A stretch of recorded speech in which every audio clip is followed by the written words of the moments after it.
Hello guys, welcome back to my channel. मैं हूं नकुल और आज हमारा लॉज ऑफ मोशन का सेकंड लेक्चर होने वाला है जे एक्सप्रेसवे सीरीज का। तो हमारा फॉर्मेट वही सेम रहेगा कि फर्स्ट हाफ में हम पहले कुछ थ्योरी डिस्कस करेंगे और उसके बाद सेकंड हाफ में हम इरोडोव के कुछ अच्छे सवाल करेंगे जिससे हम उस कॉन्सेप्ट पर अच्छी ग्रिप बना सके। तो लास्ट क्लास में हमने जैसे कि लॉज सारे डिस्कस कर लिए थे, उसके अलावा हमने वेट की फोर्स का डिस्कशन कर लिया था। आज हम कॉन्टैक्ट फोर्स की बात करेंगे जिसमें तुम्हारी नॉर्मल और फ्रिक्शन आएगी। तो बिना कोई टाइम वेस्ट किए शुरू करते हैं वीडियो को यार। तो यार लास्ट टाइम हमने न्यूटन के तीनों लॉज देख लिए थे और उसके अलावा हमने कहा था कि अब डिफरेंट टाइप ऑफ फोर्सेस के बारे में हम आगे बात करेंगे, जिसमें हमने वेट के बारे में पिछली बार बात कर ली थी। तो अब हम अपनी नेक्स्ट फोर्स पर आ रहे हैं। तो नेक्स्ट है हमारी कांटेक्ट फोर्स। तो तुम लोग हेडिंग डाल सकते हो कांटेक्ट फोर्स। तो कांटेक्ट फोर्स यार वैसे नाम से समझ में आ रहा होगा कि ऐसी कोई फोर्स जिसमें फिजिकल कांटेक्ट इन्वॉल्व हो। मैंने तुम्हें लास्ट टाइम बताया था शायद कि जो वेट है हमारा, जो mg जो फोर्स तुमने देखी, वो बेसिकली एक तरह की फील्ड फोर्स होती है, ना कि कांटेक्ट फोर्स। मतलब उसमें कोई फिजिकल कांटेक्ट की जरूरत नहीं है। और फील्ड फोर्सेस मैंने तुम्हें बताई थी कि मैग्नेटिक फोर्स, इलेक्ट्रोस्टैटिक फोर्स, और ये तो तुम्हारे है ही, ग्रेविटेशनल फोर्स जो हमने पिछली बार देखी, ये सब तुम्हारे सिलेबस में है, ठीक है। तो अब हम देखने वाले हैं कांटेक्ट फोर्स। तो कांटेक्ट फोर्स पहली बात नाम से क्लियर हो रहा है कि ऐसी फोर्सेस जो कि फिजिकल कांटेक्ट की वजह से पिक्चर में आती है। तो तुम लिख सकते हो contact forces are such forces which arise due to physical contact. तो contact forces are such forces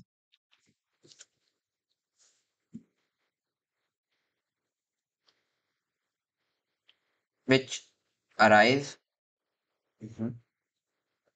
due to physical contact. ठीक है। तो ये हो गई डेफिनेशन। अब देखते हैं कि बेसिकली ये कैसे दिखती है, ठीक है। तो बेसिकली जो तुम्हारी कांटेक्ट फोर्स होती है वो दो तरह की फोर्सेस का वेक्टर सम होती है। बेसिकली एक होती है तुम्हारी नॉर्मल फोर्स और एक होती है तुम्हारी फ्रिक्शन फोर्स। तो नॉर्मल और फ्रिक्शन जो है वो कंपोनेंट्स होते हैं कांटेक्ट फोर्स के। तो तुम लिख सकते हो नॉर्मल एंड फ्रिक्शन, और इनको हम अलग अलग डिटेल में भी पढ़ेंगे।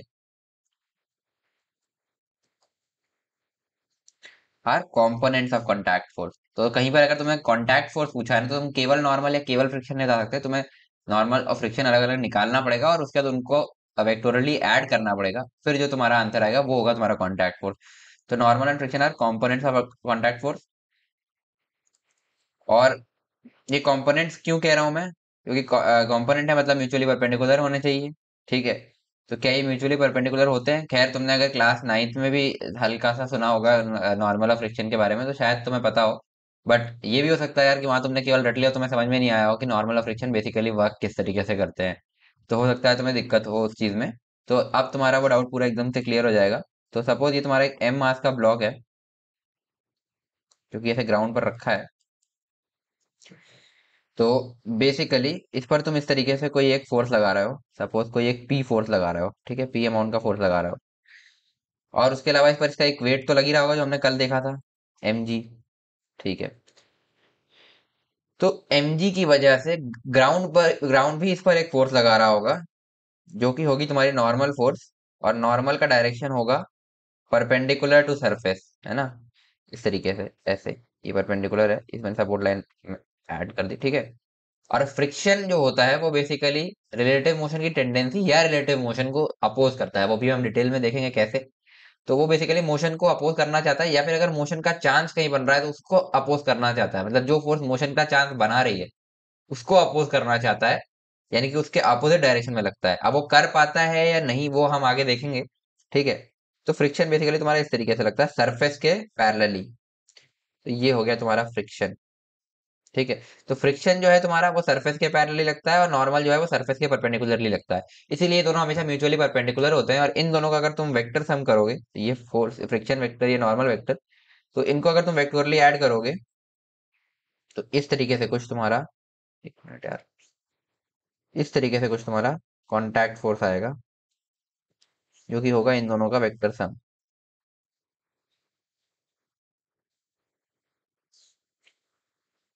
इस तरीके से, ठीक है। समझ में आ गया होगा मेरे ख्याल से। तो ये होगा तुम्हारा कॉन्टैक्ट फोर्स। तो कहीं कॉन्टैक्ट फोर्स पूछा तो नॉर्मल प्लस फ्रिक्शन करोगे तो इस तरीके से तुम्हारा आंसर आ जाएगा। तो ये है। अब नॉर्मल और फ्रिक्शन को हम अलग अलग समझते हैं। उससे पहले मेरा एक क्वेश्चन है, ठीक है। ये बहुत ही फंडामेंटल क्वेश्चन है, तुम्हारा कुछ बेसिक कॉन्सेप्ट क्लियर करने के, तो इसको नोट करो। तो हाँ, ठीक है। अब block of mass M a block of mass m is lying on a fixed inclined plane is lying on a fixed inclined plane.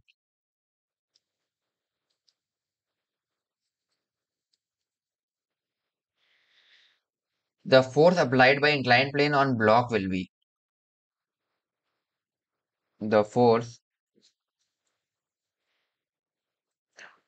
applied by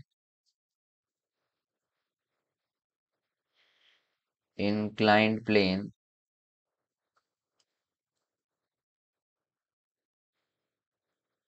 on block will be। ठीक। तो बेसिकली इस तरीके का कुछ सीन है कि ये तुम्हारा एक इंक्लाइन प्लेन है। ठीक। जिसका कुछ एंगल ऑफ इंक्लिनेशन होगा, सपोज थीटा मान लेते हैं। ठीक है। और ये है तुम्हारा मास एम का ब्लॉक। तो इसमें पूछ रहा है कि ब्लॉक एम मास एम मास का एक ब्लॉक ऐसा इंक्लाइन प्लेन पे रखा है, तो इंक्लाइन प्लेन इस ब्लॉक पर कितना फोर्स लगा रहा होगा। तो चलो मैं आसान करता हूँ तुम्हारा काम, थोड़ा ऑप्शन दे देता हूँ। तो फर्स्ट ऑप्शन है तुम्हारा एम जी। सेकेंड ऑप्शन है तुम्हारा mu, sorry, mu M G cos theta. Third option है तुम्हारा एम जी साइन थीटा। और डी ऑप्शन है तुम्हारा नन ऑफ दीज। तो एक बार वीडियो पॉज करके ट्राई करो, और अगर तुमसे आंसर आ जाता है तो वीडियो में कमेंट करके जाना कि तुम्हारा आंसर क्या आया था। ए बी सी डी में से ऑप्शन कमेंट कर सकते हो। ठीक है। तो अब इसको हम सॉल्व करते हैं। ठीक है। तो इसको हम कैसे करेंगे, बेसिकली देखो एक चीज तो तुम्हें क्लियर हो जानी चाहिए कि अगर मैं ब्लॉक का एफवीडी बनाऊं, तो ब्लॉक बेसिकली ब्लॉक का वेट इस तरीके से लग रहा होगा, है ना। और तो कोई ब्लॉक का फोर्स है नहीं, ऐसा देखा जाएगा, अभी हम कॉन्टैक्ट फोर्स को कंसीडर नहीं कर रहे।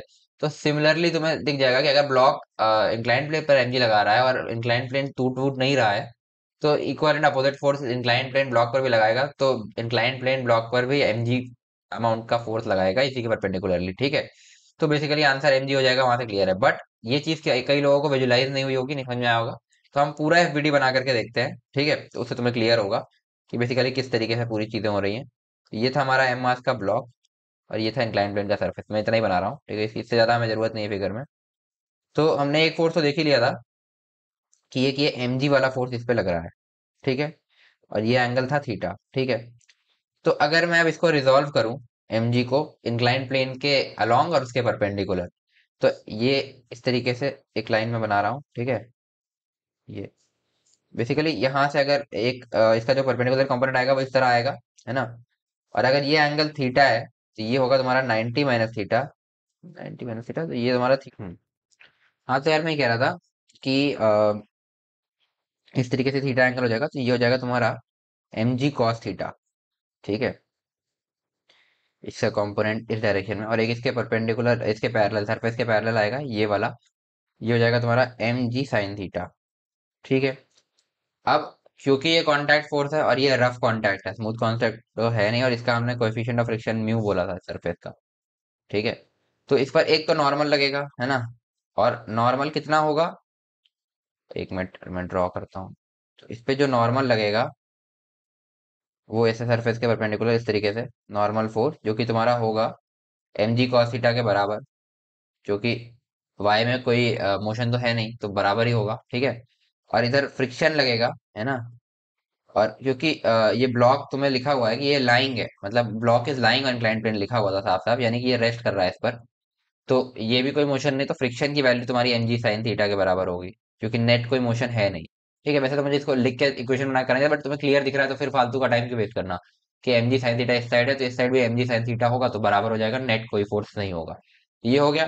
तो कांटेक्ट फोर्स जो होगा तुम्हारा, वो होगा नॉर्मल प्लस फ्रिक्शन। ठीक है। इन दोनों का रिजल्टेंट कुछ इस डायरेक्शन में आएगा।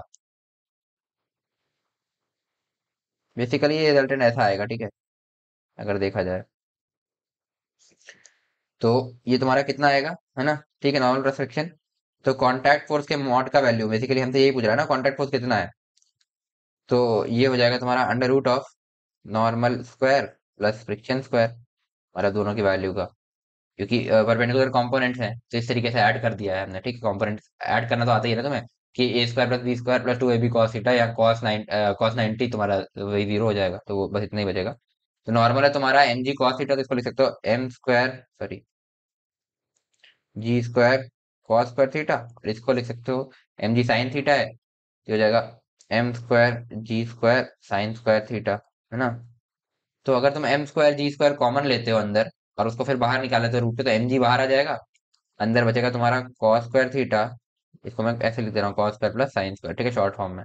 तो cos square plus sine square क्या होता है, 1, तो ये बचेगा केवल एम जी। तो तुम्हारा आंसर यही हो जाएगा एम जी, ए ऑप्शन। तो कितने लोगों का ये आंसर सही आया था, कमेंट करके जाना। तो वैसे मुझे लगता है ज्यादातर लोगों का ये एम जी साइन थीटा आया होगा, क्योंकि ये गलती हो जाती है यार। बट अब मेरे ख्याल से तुम्हें क्लियर हो गया होगा कि किस तरीके से हम इसको सॉल्व कर रहे हैं। बेसिक कॉन्सेप्ट है ये, कॉन्टैक्ट फोर्स होता कैसे है, बस यही। और बाकी वो तो दिख ही रहा था कि एम जी लग रहा है, तो सेम अमाउंट का फोर्स वापस इक्वल उसको मिलेगा, तो वो तो वैसे भी क्लियर था। बट होना भी समझ में आया, तो तुम इस तरीके से दोनों डायरेक्शन में फोर्सेस रिजॉल्व करके देख लो, और तुम्हें आइडिया लग जाएगा। आगे बढ़ते हैं, तो अब हम एक एक करके दोनों फोर्सेस की बात करने वाले थे, नॉर्मल और फ्रिक्शन की। तो सबसे पहले हम नॉर्मल से स्टार्ट करते हैं। तो हेडिंग डाल सकते हो नॉर्मल। तो नॉर्मल का एक चीज तो समझ में आ गया कि ये सरफेस के परपेंडिकुलर लगने वाला कांटेक्ट फोर्स है।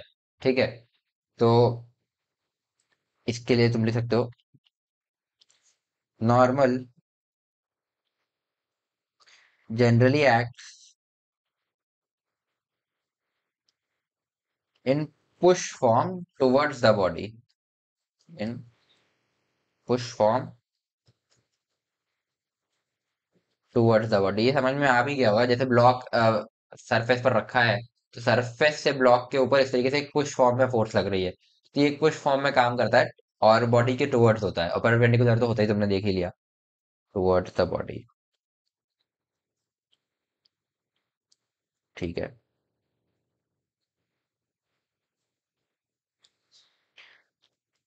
तो एक चीज और, in case of simple contacts,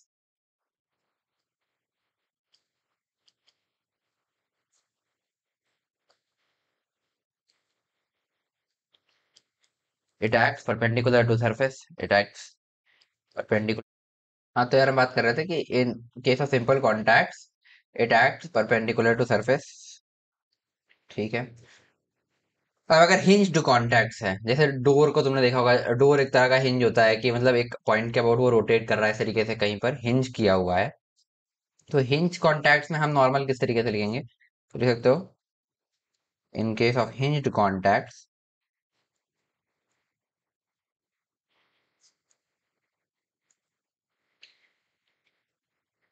it generally act perpendicular to contact surface, it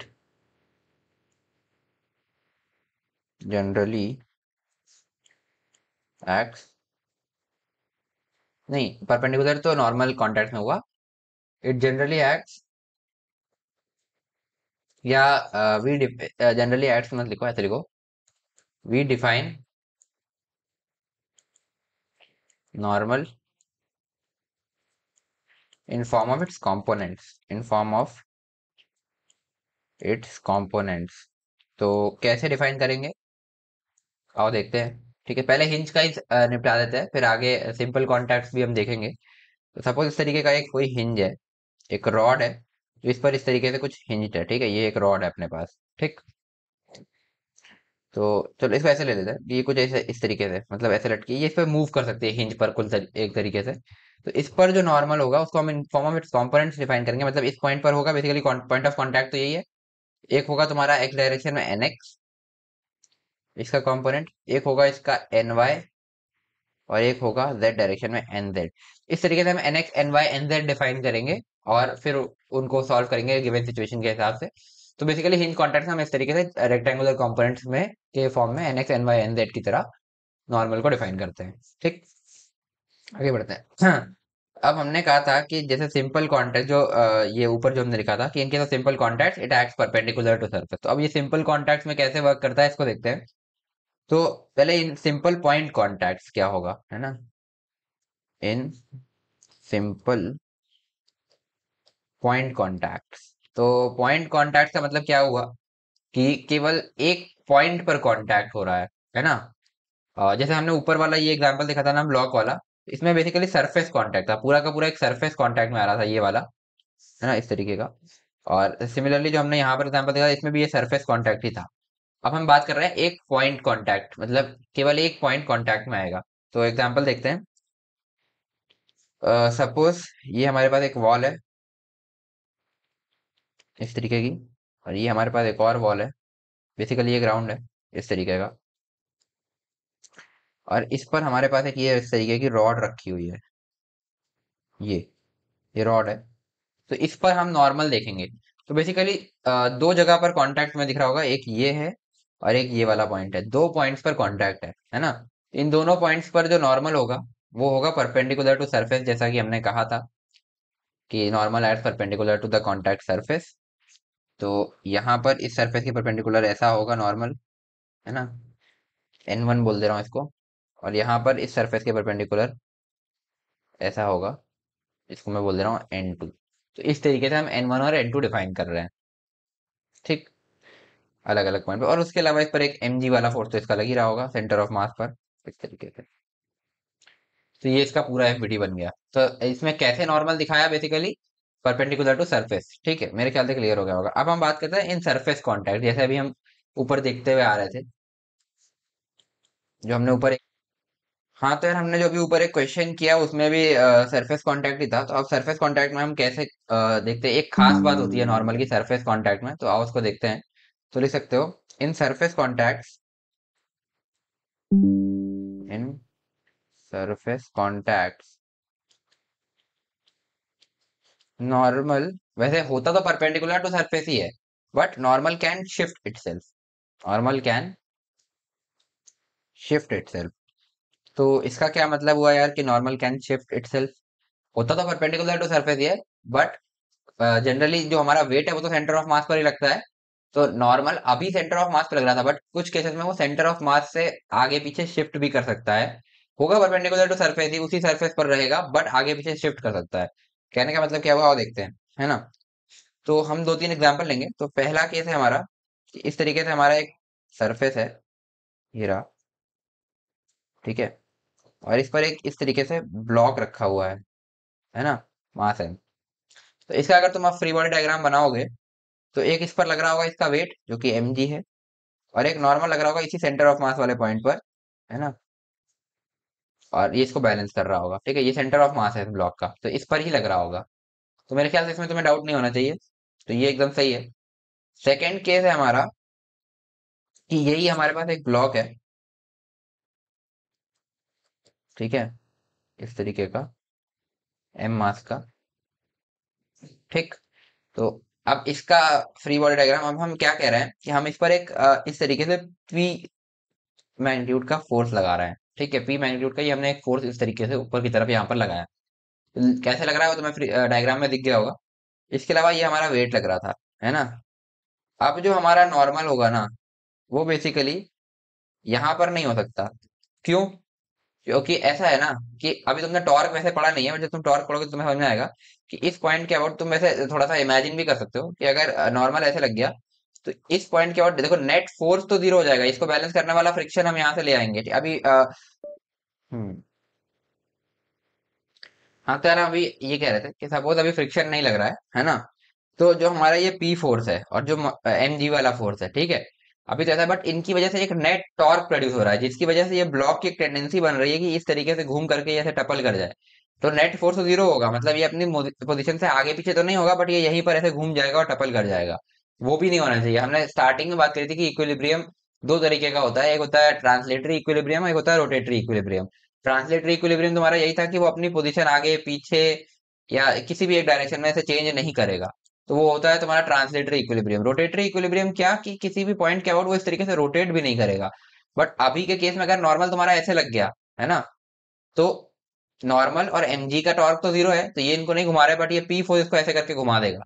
तो नॉर्मल को यहां ना लग करके अब इस पॉइंट पर लगना पड़ेगा, यहाँ एकदम इस पॉइंट पर नॉर्मल को लगना पड़ेगा। या किस पॉइंट पर लगेगा वो तो डीप बात हो गई, वो हम जब टॉर्क वगैरह पढ़ेंगे तो समझेंगे कि कितनी डिस्टेंस पर लगेगा, वो भी तुम्हारे क्वेश्चन होंगे कि कितनी डिस्टेंस पर नॉर्मल लगेगा अपनी ये सेंटर ऑफ मास से। तो वो चीज अभी हम नहीं देख रहे, बट इतना समझ में आ रहा है कि वो सेंटर ऑफ मास पर नहीं लगेगा, कुछ राइट साइड पे लगेगा, ताकि नॉर्मल और पी का जो टॉर्क है, जैसे ये इसको ऐसे घुमाना चाह रहा है और ये इसको ऐसे घुमाना चाह रहा है, तो ये दोनों टॉर्क भी बराबर हो जाए और ये बॉडी घूमे ना, तो रोटेटरी इक्विलिब्रियम बना रहे इसलिए।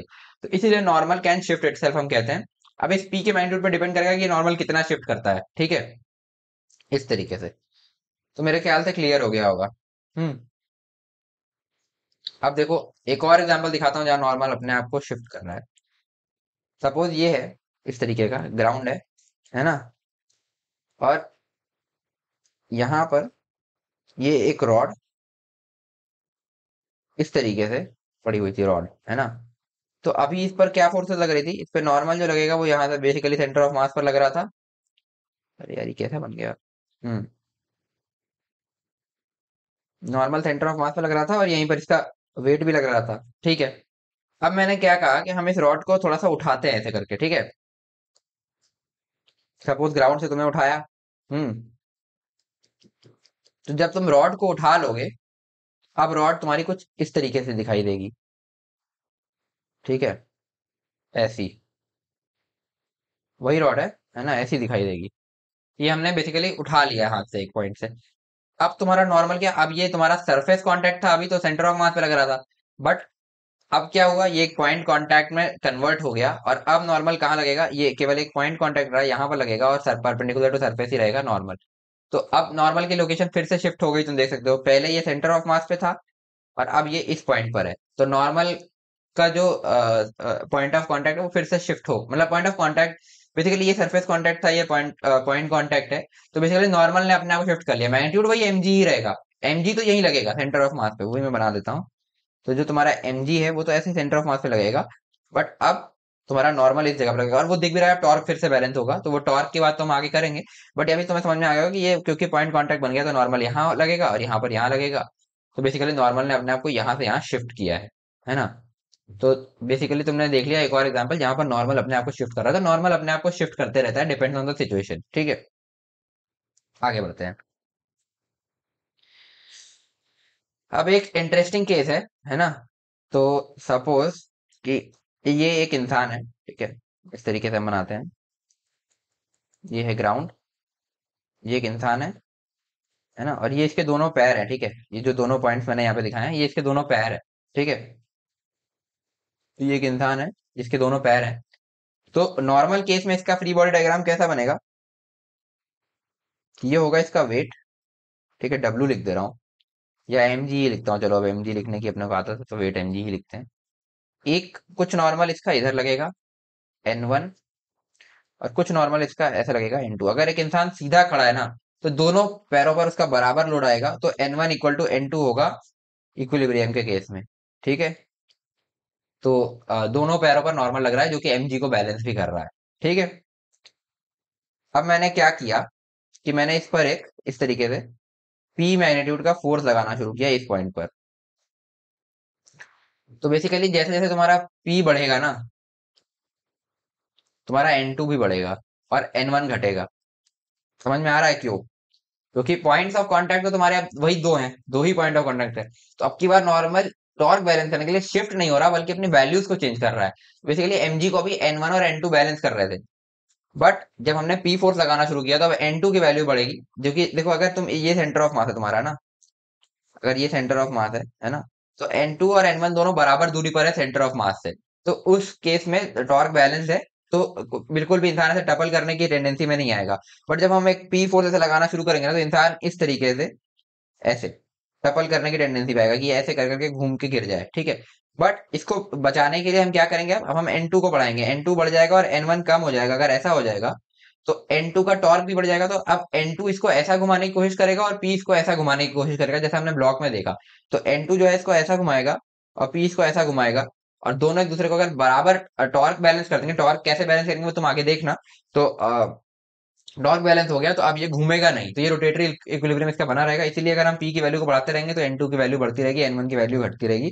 बट एक समय एक ऐसा वैल्यू आएगा जब N2 अपने मैक्सिमम पर पहुंच चुकी होगी और N1 जीरो हो चुका होगा, पूरा का पूरा N2 जो है वो mg के बराबर हो चुका होगा, पूरा का पूरा लोड आपके इस पैर पर लग चुका होगा। अगर उसके बाद भी मैंने पी को और बढ़ाया तो फिर ये जरूर ऐसे टपल कर जाएगा, ठीक है। बट जब तक बचा सकता है N2 इसको बचाएगा, ठीक है। इसलिए N2 अपना मैग्नीट्यूड भी चेंज कर रहा है, ठीक है। तो मेरे ख्याल से क्लियर हो गया होगा।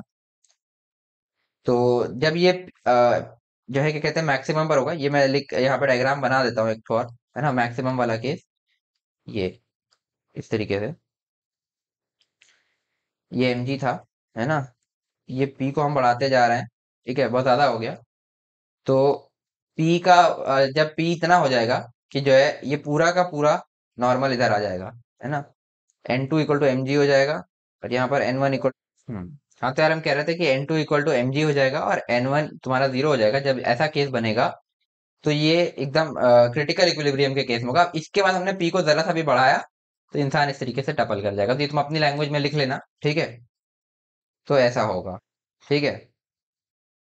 और इस पूरे केस में हमने एक चीज अवॉइड करी है, फ्रिक्शन। फ्रिक्शन अगर होता तो फ्रिक्शन भी कुछ ना कुछ ऐड कर रहा होता, तो ये पी का टॉर्क फ्रिक्शन के टॉर्क से भी बैलेंस होता। बट अभी क्योंकि हम फ्रिक्शन को कंसीडर नहीं कर रहे हैं, हमने फ्रिक्शन नहीं पढ़ा, तो हम फ्रिक्शन ना होने वाला केस कर सॉल्व कर रहे हैं, ठीक है, इस तरीके से। तो बेसिकली वही है कि यहाँ लिख सकते हो कि for equilibrium F net equal to zero, और नेट टॉर्क भी जीरो होना चाहिए, ठीक है। और यही एक रीजन है जिसकी वजह से ऐसा नॉर्मल अपने आप को शिफ्ट कर रहा है और इस तरीके से हो जा रहा है, ठीक है, यही रीजन है। तो मेरे ख्याल से क्लियर हो गया होगा ये पॉइंट। अब एक तरह का कांटेक्ट और होता है, हमने पॉइंट कांटेक्ट देखा, सरफेस कांटेक्ट देखा, अब एक होता है एज कांटेक्ट, ठीक है। एज कांटेक्ट, तो एज कांटेक्ट में हम कैसे काम करते हैं, तो वो देखते हैं, है ना। एज कांटेक्ट का मतलब है, सपोज तुम्हारे पास इस तरह का सिचुएशन है कि ये तुम्हारे पास एक सरफेस है, ये ग्राउंड है, मतलब ये वॉल थी, ये ग्राउंड है, इस तरीके से। और तुम्हारे पास एक रॉड रखी है जो कि इस तरीके से है, ठीक है, ये है रॉड, है ना। इसका एफबीडी बनाओगे तो एक तो तुम्हारा वही वेट का फोर्स एम जी, यहाँ से एक नॉर्मल लगेगा जो कि पॉइंट कांटेक्ट है, तो तुम्हें दिख रहा होगा सरफेस के परपेंडिकुलर, और एक ये कांटेक्ट और है। बट यहाँ पर नॉर्मल की डायरेक्शन क्या होगी, है ना, वो होगी परपेंडिकुलर टू बॉडी इटसेल्फ, ये। तो एज कांटेक्ट में जो नॉर्मल होता है वो बॉडी के ही परपेंडिकुलर होता है, यानी कि रॉड के ही परपेंडिकुलर हम इसको ड्रॉ करेंगे। तो यहाँ पर लिख सकते हो, in case of edge contacts, in case of edge contacts,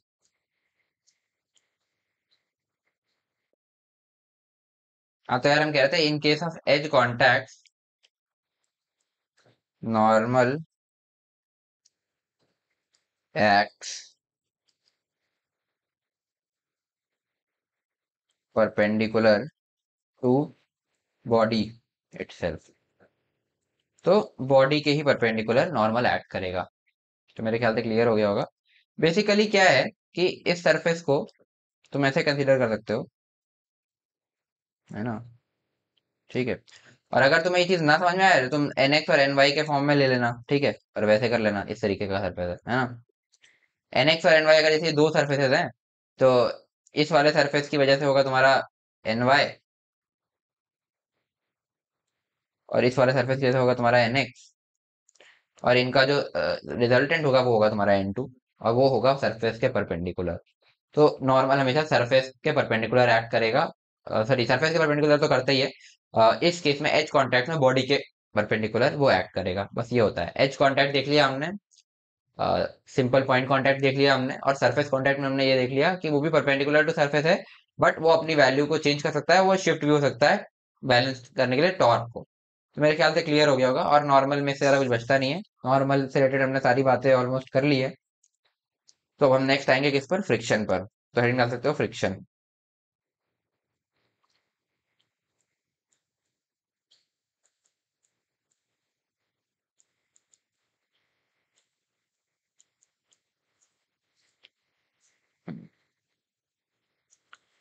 तो फ्रिक्शन जैसा कि तुमने देखा कि वो सरफेस के पैरेलली एक्ट करता है, कांटेक्ट फोर्स का दूसरा कंपोनेंट वही है। तो अब फ्रिक्शन के बारे में कुछ बातें पहले समझते हैं कि फ्रिक्शन एक एडजस्टेबल फोर्स है। फ्रिक्शन का मेन काम क्या होता है कि वो रिलेटिव मोशन या टेंडेंसी ऑफ रिलेटिव मोशन, अगर दो सरफेस है, दो बॉडीज हैं, तो उनके बीच में रिलेटिव मोशन ना हो, ये चीज वो ट्राई करता है। और दूसरी चीज, अगर मोशन हो रहा है तो उसको वो अपोज करता है, मतलब वो एक हद तक अपोज कर सकता है, उसके बाद क्योंकि फ्रिक्शन की भी एक मैक्सिमम वैल्यू होती है। उस मैक्सिमम वैल्यू के ऊपर अगर तुमने फोर्स अप्लाई कर दिया तो फ्रिक्शन भी कुछ कर नहीं पाएगा। वो चाहेगा जरूर कि वो रोक के रखे बॉडी को, बट वो ऐसा कर नहीं पाएगा। तो उस केस में जो फ्रिक्शन एक्ट करता है उसको बोलते हैं काइनेटिक फ्रिक्शन। और अगर फ्रिक्शन अपने काम में सक्सेसफुल है और वो एक जो फोर्स हम अप्लाई कर रहे हैं उसको अपोज करके बॉडी को रोक के रख पा रहा है, तो उस केस में जो फ्रिक्शन एक्ट करता है उसको हम बोलते हैं स्टैटिक फ्रिक्शन। ठीक है। तो फ्रिक्शन बेसिकली दो टाइप के हो गए, स्टैटिक फ्रिक्शन और डायनेमिक फ्रिक्शन। डायनेमिक या काइनेटिक जो भी बोल लो, दोनों सेम ही है। ठीक है। तो ये हो गया। और फ्रिक्शन का बेसिकली काम ये है कि वो रिलेटिव मोशन, मतलब दो बॉडीज के बीच में रिलेटिव मोशन को प्रिवेंट करना चाहता है। अब वो कर पाता है या नहीं उसके बेसिस पर उसके दो टाइप्स है, काइनेटिक और स्टैटिक। तो और ये सेल्फ एडजस्टिंग है, मतलब इसकी एक फिक्स्ड वैल्यू नहीं होती, ये अपने हिसाब से ये वेरिंग एक रेंज में वेरी करता है डिपेंडिंग ऑन द सिचुएशन। तो कैसे करता है वो हम देखते हैं। तो पहले लिख सकते हो, friction is a self adjustable force.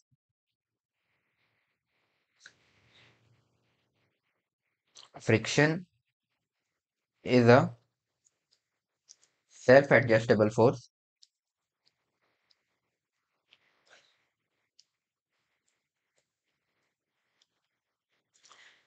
It is a type of living force. Living force का मतलब वही कि वो अपने आप क्या कहते हैं, एडजस्ट कर रहा है। It is a type of living force. It can adjust itself within its limits. It can adjust itself within its limits. Within its limits बहुत इंपॉर्टेंट बात है, क्योंकि फ्रिक्शन की भी कुछ लिमिट होती है, उससे ज्यादा वो नहीं कर सकता। उसके बाद वो चाहेगा जरूर रिलेटिव मोशन को रोकना, पर मोशन रुकेगा नहीं फिर। तो वहीं पर वो काइनेटिक फ्रिक्शन वाली चीज आ जाती है। तो वो अपनी मैक्सिमम वैल्यू पर लगता रहेगा, अपोज करता रहेगा मोशन को, बट रोक नहीं सकता, क्योंकि वो अपनी लिमिट तक आ चुका है। उसके ऊपर अगर तुम कुछ और वैल्यू फोर्स की लगा रहे हो बॉडी को मूव कराने के लिए, तो वो उसको अपोज भी कर सकता है, रोक के नहीं रख सकता। ठीक है।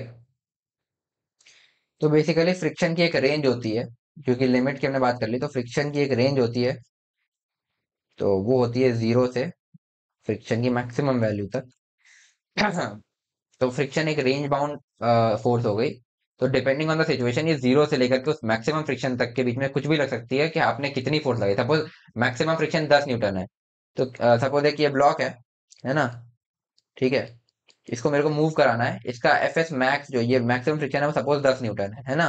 तो मैं यहाँ पर एक पी फोर्स लगा रहा हूँ। ये पी जो फोर्स है ये 1 न्यूटन होगी, अगर ये 1 न्यूटन है तो फ्रिक्शन भी तुम्हारा 1 न्यूटन लगेगा। फ्रिक्शन लगेगा तो ऐसे ही अपोजिट डायरेक्शन में। तो अगर पी 1 न्यूटन है तो एफ भी 1 न्यूटन होगा, पी 2 न्यूटन है तो एफ भी 2 न्यूटन होगा, पी 3 न्यूटन है तो एफ भी 3 न्यूटन होगा।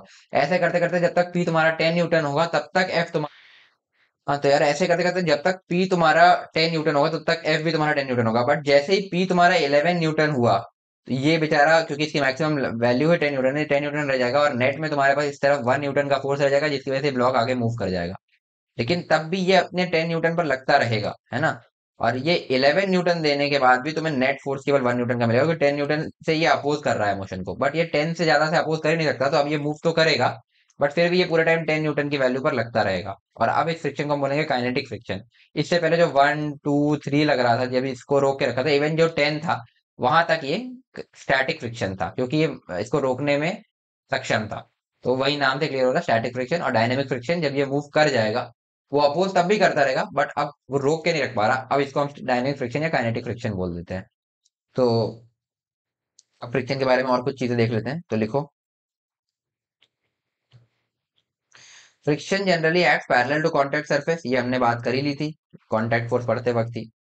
Friction generally act parallel to contact surface. तो ये एक बात हो गई। ठीक है। ठीक है। And it wants to oppose the tendency of relative motion.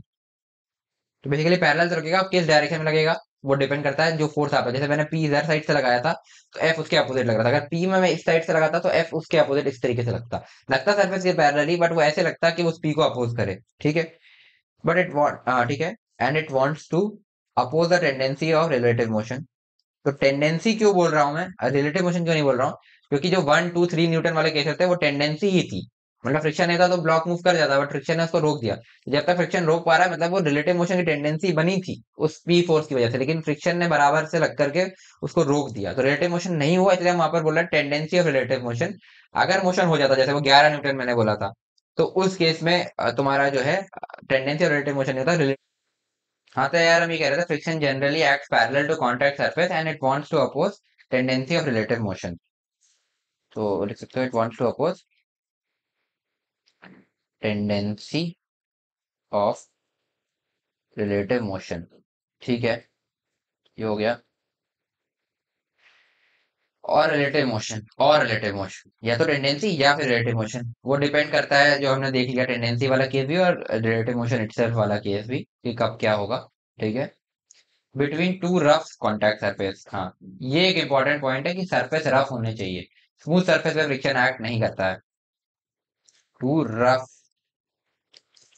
Contact surfaces, है ना, स्मूथ सरफेस पे फ्रिक्शन एक्ट ही नहीं करता है। तो अब हम देखेंगे कि रफ सरफेस पर ये हम इसकी वैल्यू वगैरह कैसे निकालते हैं, वो हम आगे देखते हैं। ठीक है, या कॉन्टैक्ट पॉइंट्स भी हो सकते हैं। ठीक है, पॉइंट कॉन्टैक्ट हुआ तो भी ठीक है, तब भी फ्रिक्शन लगेगा। तो ये हो गया। ठीक है, अब लिखो, when there is a tendency of relative motion, when there is a tendency of relative motion,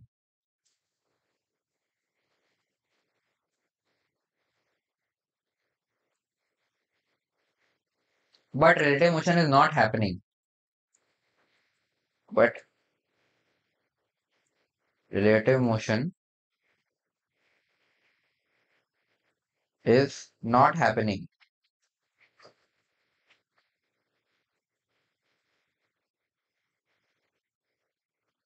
Under such condition, friction which comes into picture, under such condition, friction which comes into picture is known as static frictional force, is known as, या static friction भी बोल सकते हो, static friction।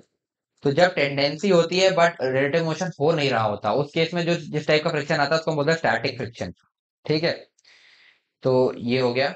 और basically example के तौर पे फिर से लिख लेते हैं यहाँ पे, तो ये हमारे पास एक ब्लॉक है एम मास का। ठीक है, इस पर हम एक पी फोर्स ऐसे लगाना चालू करते हैं, इसका mu, coefficient of static friction not equal to zero, ये बेसिकली बता रहा है कि ये रफ है। ये म्यू क्या है इसको भी हम आगे देखते हैं, है ना। तो फ्रिक्शन की मैक्सिमम वैल्यू जो है वो है 6 पी। ठीक है, तो जब तक ये सॉरी 6 न्यूटन, ठीक है, और ये पी जब तक 1 न्यूटन है 2 न्यूटन है, तब तक कोई दिक्कत, तब तक ये सारे जो है यहाँ पर जो फ्रिक्शन लगेगा वो फ्रिक्शन स्टैटिक फ्रिक्शन होगा, है ना। बट अगर ये पी जो तुम्हारा है ये मोर देन 6 न्यूटन हो जाए, सपोज 7 न्यूटन हो जाए, तो जो तुम्हारा फ्रिक्शन एक्ट करेगा वो ऐसे लगेगा, पर वो अब काइनेटिक फ्रिक्शन हो जाएगा, क्योंकि अब एक नेट फोर्स आने लगेगा और ये ब्लॉक मूव करने लगेगा, जो हमने ऊपर बात कर ली ऑलरेडी। ठीक है, तो यही है। तो यहाँ पर लिख सकते हो, इसी केस का एग्जांपल लिख के लिख लो कि if friction increase, sorry, if P increases and becomes 6 Newton, मतलब इस पी को हमने बढ़ाया और अब ये 6 न्यूटन हो गया। ठीक है, then block is in critical equilibrium, then block is in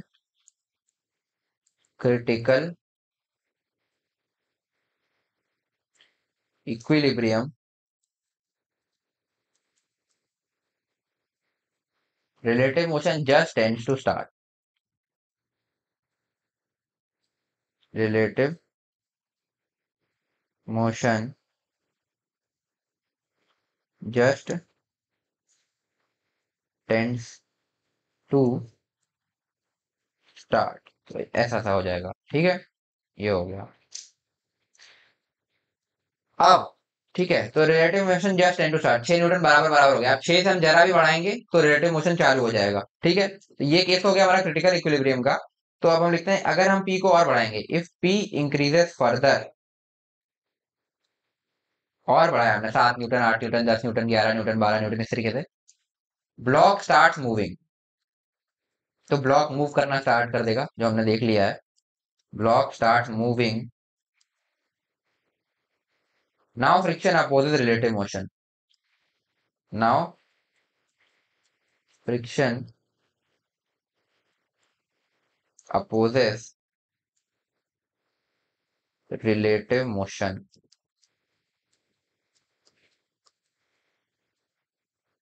This type of friction is known as kinetic friction. This type of friction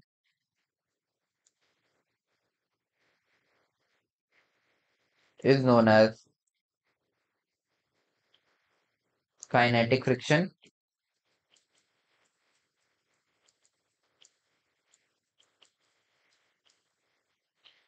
और डायनेमिक फ्रिक्शन। सर इसी को हम बोलते हैं डायनेमिक फ्रिक्शन। हाँ, तो यार हमने बात करी थी कि फ्रिक्शन दो तरह का होता है, स्टैटिक फ्रिक्शन, डायनेमिक फ्रिक्शन। कब किस केस में स्टैटिक होगा, कब किस केस में डायनेमिक होगा, वो हमने देख लिया है। तो बेसिकली हम्म फ्रिक्शन जो है वो दो टाइप का होगा। एक होगा तुम्हारा स्टैटिक फ्रिक्शन, जो कि कब लगेगा, जब टेंडेंसी ऑफ रिलेटिव मोशन होगी बट रिलेटिव मोशन खुद नहीं हो रहा होगा, और इसको हम डिनोट करते हैं एफ एस से। दूसरा होगा हमारा डायनेमिक फ्रिक्शन, या इसको काइनेटिक फ्रिक्शन भी बोलते हैं। ठीक है, डायनेमिक स्लैश काइनेटिक फ्रिक्शन, इसको हम डिनोट करेंगे एफ के से। ये कब होगा, जब रिलेटिव मोशन खुद हो रहा होगा। इसको एफ डी भी बोल सकते हो, बट एफ के हम ज्यादातर यूज करेंगे, तो इसलिए मैंने ये लिख दिया, है ना। तो जो हमने बात करी थी ना कि it is a living force, it can adjust itself, ये सारी बातें जो थी, ये थी स्टैटिक फ्रिक्शन के लिए। जो तुमने देखा भी कि अगर 10 न्यूटन का मैक्सिमम है तो 1 2 3 4 पे वो 1 2 3 4 बराबर करके एडजस्ट कर रहा है, बट जब वो 11 हो गया तो वो 10 ही रहेगा। वो 12 हो गया तो भी वो 10 ही रहेगा, वो 13 हो गया तो भी वो 10 रहेगा। तो काइनेटिक फ्रिक्शन जो है वो बेसिकली 10 ही रहेगा, क्योंकि वो मैक्सिमम वैल्यू है ना। तो ये 10 ही रहेगा, तुम इसको 11 कर दो, पी को चाहे 12 कर दो, चाहे 13 कर दो, तो वो 10 ही रहेगा। तो इसका जो नेचर है वो सेल्फ एडजस्टेबल नहीं है। बट जो हमारा स्टैटिक फ्रिक्शन था उसका नेचर सेल्फ एडजस्टेबल था। तो जो हम सेल्फ एडजस्टेबल वाली बात कहते हैं वो स्टैटिक फ्रिक्शन के लिए कहते हैं, ना कि काइनेटिक फ्रिक्शन के लिए। तो इसको लिख सकते हो बेसिकली। हाँ, तो यार लिख लो, इसको आगे बढ़ते हैं। ठीक है, basically static frictional force has adjustable nature. तो ये हमने बात कर ली है कि स्टैटिक फ्रिक्शन जो है वो एडजस्टेबल है, और जो हमारा काइनेटिक फ्रिक्शन है वो एक फिक्स वैल्यू होती है। तो basically static frictional force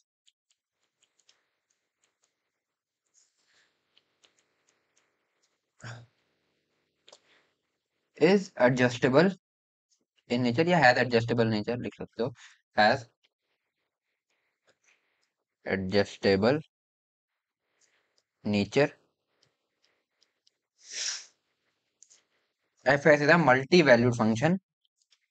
basically मैं कहना चाह रहा हूँ कि मल्टी वैल्यूड फंक्शन है, is a multi valued function under the limit 0 से f मैक्स। मतलब 0 से f मैक्स के बीच में कुछ भी हो सकता है, डिपेंड्स ऑन कि कितनी फोर्स से हम मोशन को कराना चाह रहे हैं। ठीक है, 0 से f मैक्स। एफ मैक्स क्या, वो बेसिकली एफ एस मैक्स बोलते हैं, क्योंकि स्टैटिक फ्रिक्शन का मैक्सिमम वैल्यू होता है। तो ये हो गया। फिर लिख सकते हो काइनेटिक फ्रिक्शन जो है वो हमेशा सिंगल वैल्यूड होता है। तो kinetic friction is always single valued.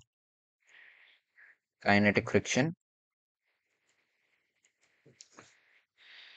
Is always single value. ठीक,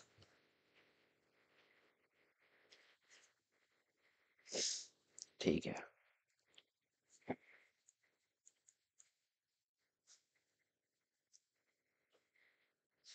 तो ये हो गया। अब हम बात करेंगे फ्रिक्शन कोएफिशिएंट के बारे में, जो कि होता है म्यू। तो फ्रिक्शन कोएफिशिएंट क्या होता है, या कोएफिशिएंट ऑफ फ्रिक्शन जिसको हम बोलते हैं, ये होता है कि ये तुम्हें आइडिया देता है कि सरफेस कितना रफ है ना, सरफेस की रफनेस का आइडिया देता है। जितना ज्यादा म्यू होगा सरफेस उतना ज्यादा रफ होगा, है ना। और म्यू का वैल्यू 1 से कम होता है हमेशा, ठीक है। तो जो हमारा सरफेस जितना ज्यादा रफ होगा उतना ज्यादा म्यू होगा और उतना ही ज्यादा फ्रिक्शन होगा। तो फ्रिक्शन डायरेक्टली प्रोपोर्शनल होता है म्यू के, तो जितना ज्यादा रफ सरफेस उतना ज्यादा फ्रिक्शन, और जितना ज्यादा रफ सरफेस उतना ज्यादा म्यू। तो ये इस तरीके से। और हम फ्रिक्शन फोर्स को बाय यूजिंग म्यू कैसे लिखते हैं, बेसिकली अब फ्रिक्शन को हम डिफाइन करने जा रहे हैं। तो फ्रिक्शन दो चीजों पर डिपेंड करता है, एक तो नॉर्मल फोर्स जो उस पार्टिकल पर लग रही है, जिस फोर्स से, जैसे अगर एक पार्टिकल जमीन पर रखा है तो उस पर कितना वेट लग रहा है, वो डायरेक्टली प्रोपोर्शनल उसके नॉर्मल के, है ना। और फिर जो जितना नॉर्मल सरफेस से उस पार्टिकल को मिलेगा उसके डायरेक्टली प्रोपोर्शनल होगा तुम्हारा फ्रिक्शन अप्लाइड। और उसके अलावा एक और चीज पर वेरी करेगा कि सरफेस कितना रफ है, म्यू। अगर सरफेस स्मूथ है तो म्यू जीरो होता है, यानी कि उसके बाद तुम कितना भी ज्यादा नॉर्मल कर लो तुम्हारा म्यू जीरो है, तो फ्रिक्शन भी हमेशा जीरो होगा, ठीक है। तो इसीलिए स्मूथ सरफेस पर फ्रिक्शन एक्ट नहीं करता है। तो आओ फिर हम म्यू को पहले डिफाइन करते हैं, जो कि होता है हमारा फ्रिक्शन को। तो यार हम म्यू को डिफाइन करते हैं, तो हेडिंग डाल सकते हो म्यू। क्या हो गया, जो कि होता है तुम्हारा फ्रिक्शन कोएफिशिएंट। फ्रिक्शन कोएफिशिएंट, तो ये क्या होता है, ये मैंने तुम्हें थोड़ा सा आइडिया दे दिया है, अब इसके बारे में हम देखते हैं, लिखते हैं, ठीक है। तो mu gives an idea about nature of contact, ये हमने बात कर ली, है ना। Mu gives an idea about nature of contact, मतलब रफ है कि स्मूथ है या कितना रफ है, ठीक है। नेचर ऑफ कांटेक्ट, तो ये हो गया, ठीक है। अब जो फ्रिक्शन है ना उसको हम लिखते कैसे हैं, फ्रिक्शन बेसिकली होता है तुम्हारा म्यू नॉर्मल, है ना, म्यू इंटू नॉर्मल। ये इस तरीके से हम फ्रिक्शन को डिफाइन करते हैं। अगर हमें नॉर्मल पता है, नॉर्मल तो अभी तुमने देख ही लिया कि हम किस तरीके से लिखते हैं। फिर फ्रिक्शन की वैल्यू ये होती है ना। तो इसी में अब दो तरह के जैसे हमने फ्रिक्शन बोले थे, एक हमारा फ्रिक्शन था एफ एस जो कि था स्टैटिक फ्रिक्शन, और एक था हमारा एफ के यानी कि काइनेटिक फ्रिक्शन, ठीक है। तो एफ एस जो तुम्हारा होता है वो म्यू एस इंटू नॉर्मल होता है, और एफ के जो तुम्हारा होता है वो म्यू के इंटू नॉर्मल होता है। म्यू एस और म्यू के क्या है, म्यू एस है तुम्हारा कोएफिशिएंट ऑफ स्टैटिक फ्रिक्शन, नाम से समझ में आ रहा है, और म्यू के है तुम्हारा कोएफिशिएंट ऑफ काइनेटिक फ्रिक्शन। तो ये कैसे वेरी करते हैं ये तो हम देखेंगे अभी, है ना। तो ये हो गया। और जो तुम्हारा ये है, ये तुम्हें पता ही है कि एफ एस तुम्हारा एडजस्टेबल होता है, वो बेसिकली नॉर्मल के बेसिस पर, कि नॉर्मल के हिसाब से, ठीक है। और जो तुम्हारा एफ के होता है वो सिंगल वैल्यूड होता है। और इस तरीके से अब तुम्हें समझ में आ गया कि फ्रिक्शन कोएफिशिएंट भी दो तरह के होते हैं, एक स्टैटिक फ्रिक्शन कोएफिशिएंट, एक काइनेटिक फ्रिक्शन कोएफिशिएंट। तो स्टैटिक फ्रिक्शन कोएफिशिएंट तुम्हारा म्यू एस हो गया और काइनेटिक फ्रिक्शन म्यू के हो गया। और फ्रिक्शन को हम इस तरीके से डिफाइन करते हैं। अच्छा, एक चीज बहुत कई लोग गलती करते हैं, फ्रिक्शन और नॉर्मल दोनों फोर्सेज है, दोनों वेक्टर है। तो हमने देखो ध्यान से देखो, F equal to mu N लिखा है, हमने ये नहीं लिखा है ना, F bar equal to mu N bar. तो वेक्टोरली तुम ऐसा नहीं लिख सकते, क्यों? क्योंकि ये क्या होगा, बेसिकली ये ऐसा कह रहा है कि म्यू तो एक स्केलर क्वांटिटी है ना। तो ये ऐसा कह रहा है कि फ्रिक्शन का जो जो फ्रिक्शन है वो म्यू नॉर्मल हो गया, है ना। अगर तुम ऐसा बोल रहे हो तो ये बात सही नहीं है, क्योंकि नॉर्मल जैसे तुम्हारा अगर ये ब्लॉक है ना, सपोज ये एक ब्लॉक है ना, तो इस पर जो नॉर्मल फोर्स होगा वो तो ऐसे एक्ट कर रहा होगा ना, एन बार, है ना। ये हो गया। तो अगर तुम फ्रिक्शन को म्यू एन बार बोलोगे तो फ्रिक्शन भी इसी डायरेक्शन में एक्ट करना चाहिए, इधर। बट ऐसा तो होता नहीं ना, फ्रिक्शन तो ऐसे एक्ट करेगा, डिपेंड ऑन की, मतलब जैसे अगर तुमने फोर्स इधर लगाई है पी, तो फ्रिक्शन इस तरीके से अपोजिट एक्ट करेगा, वो सरफेस के पैरेलल बेसिकली एक्ट करेगा। तो ये एन बार के डायरेक्शन में तो नहीं है। तो इससे हम केवल फ्रिक्शन का मैग्नीट्यूड लिख रहे हैं, डायरेक्शन तो हमें जज करनी पड़ेगी डिपेंडिंग ऑन कि हम किस तरफ से फोर्स लगा रहे हैं। अगर यही पी फोर्स तुम्हारा इस साइड से लग रहा होता तो फ्रिक्शन। हाँ, तो यार मैं ये कह रहा था कि जो फ्रिक्शन है तुम्हारा वो हम इस तरीके से लिखते हैं, ठीक है। ये म्यू एन बार लिख सकते हैं, क्योंकि अब फ्रिक्शन का डायरेक्शन हमेशा सरफेस के पैरेलल होगा और नॉर्मल हमेशा सरफेस के परपेंडिकुलर होगा, ये हम देख चुके हैं। और ये जैसे अभी फ्रिक्शन इधर लग रहा था, ठीक है, अगर फोर्स हम इधर से लगाते तो फ्रिक्शन इधर लगता, बेसिकली वो अपोज करता है, तो हम देख चुके हैं। तो ये चीज सही है, फ्रिक्शन का मैग्नीट्यूड ऐसे लिखते हैं म्यू एन करके, बट हम ये चीज नहीं लिख सकते। ये समझ में आ गया होगा क्यों, क्योंकि ये ऐसा सजेस्ट कर रहा है कि नॉर्मल के डायरेक्शन में फ्रिक्शन का डायरेक्शन है, जो कि होता नहीं है। तो ठीक है, ये नहीं लिख सकते, ये लिख सकते हैं, आगे बढ़ते हैं। अब म्यू के बारे में थोड़ी और बातें लिख लेते हैं। तो लिखो, if nature of surface is rough, if nature of surface is rough,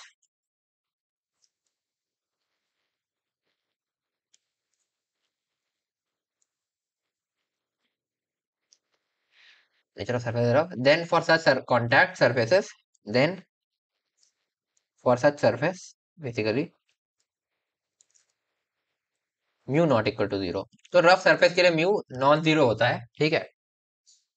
और स्मूथ सरफेसेस के लिए लिख सकते हो यहीं पे, फॉर स्मूथ सरफेसेस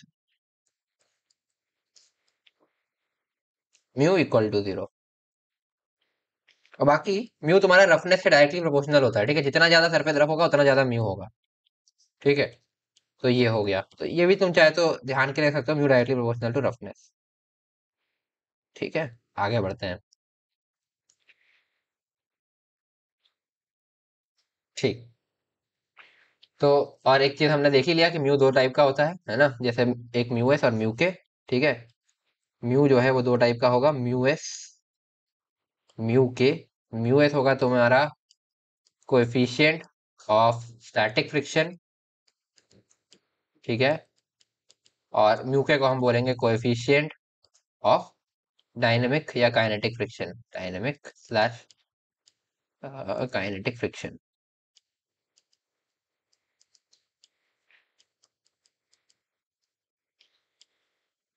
ठीक। ये हो गया तुम्हारा, ठीक है।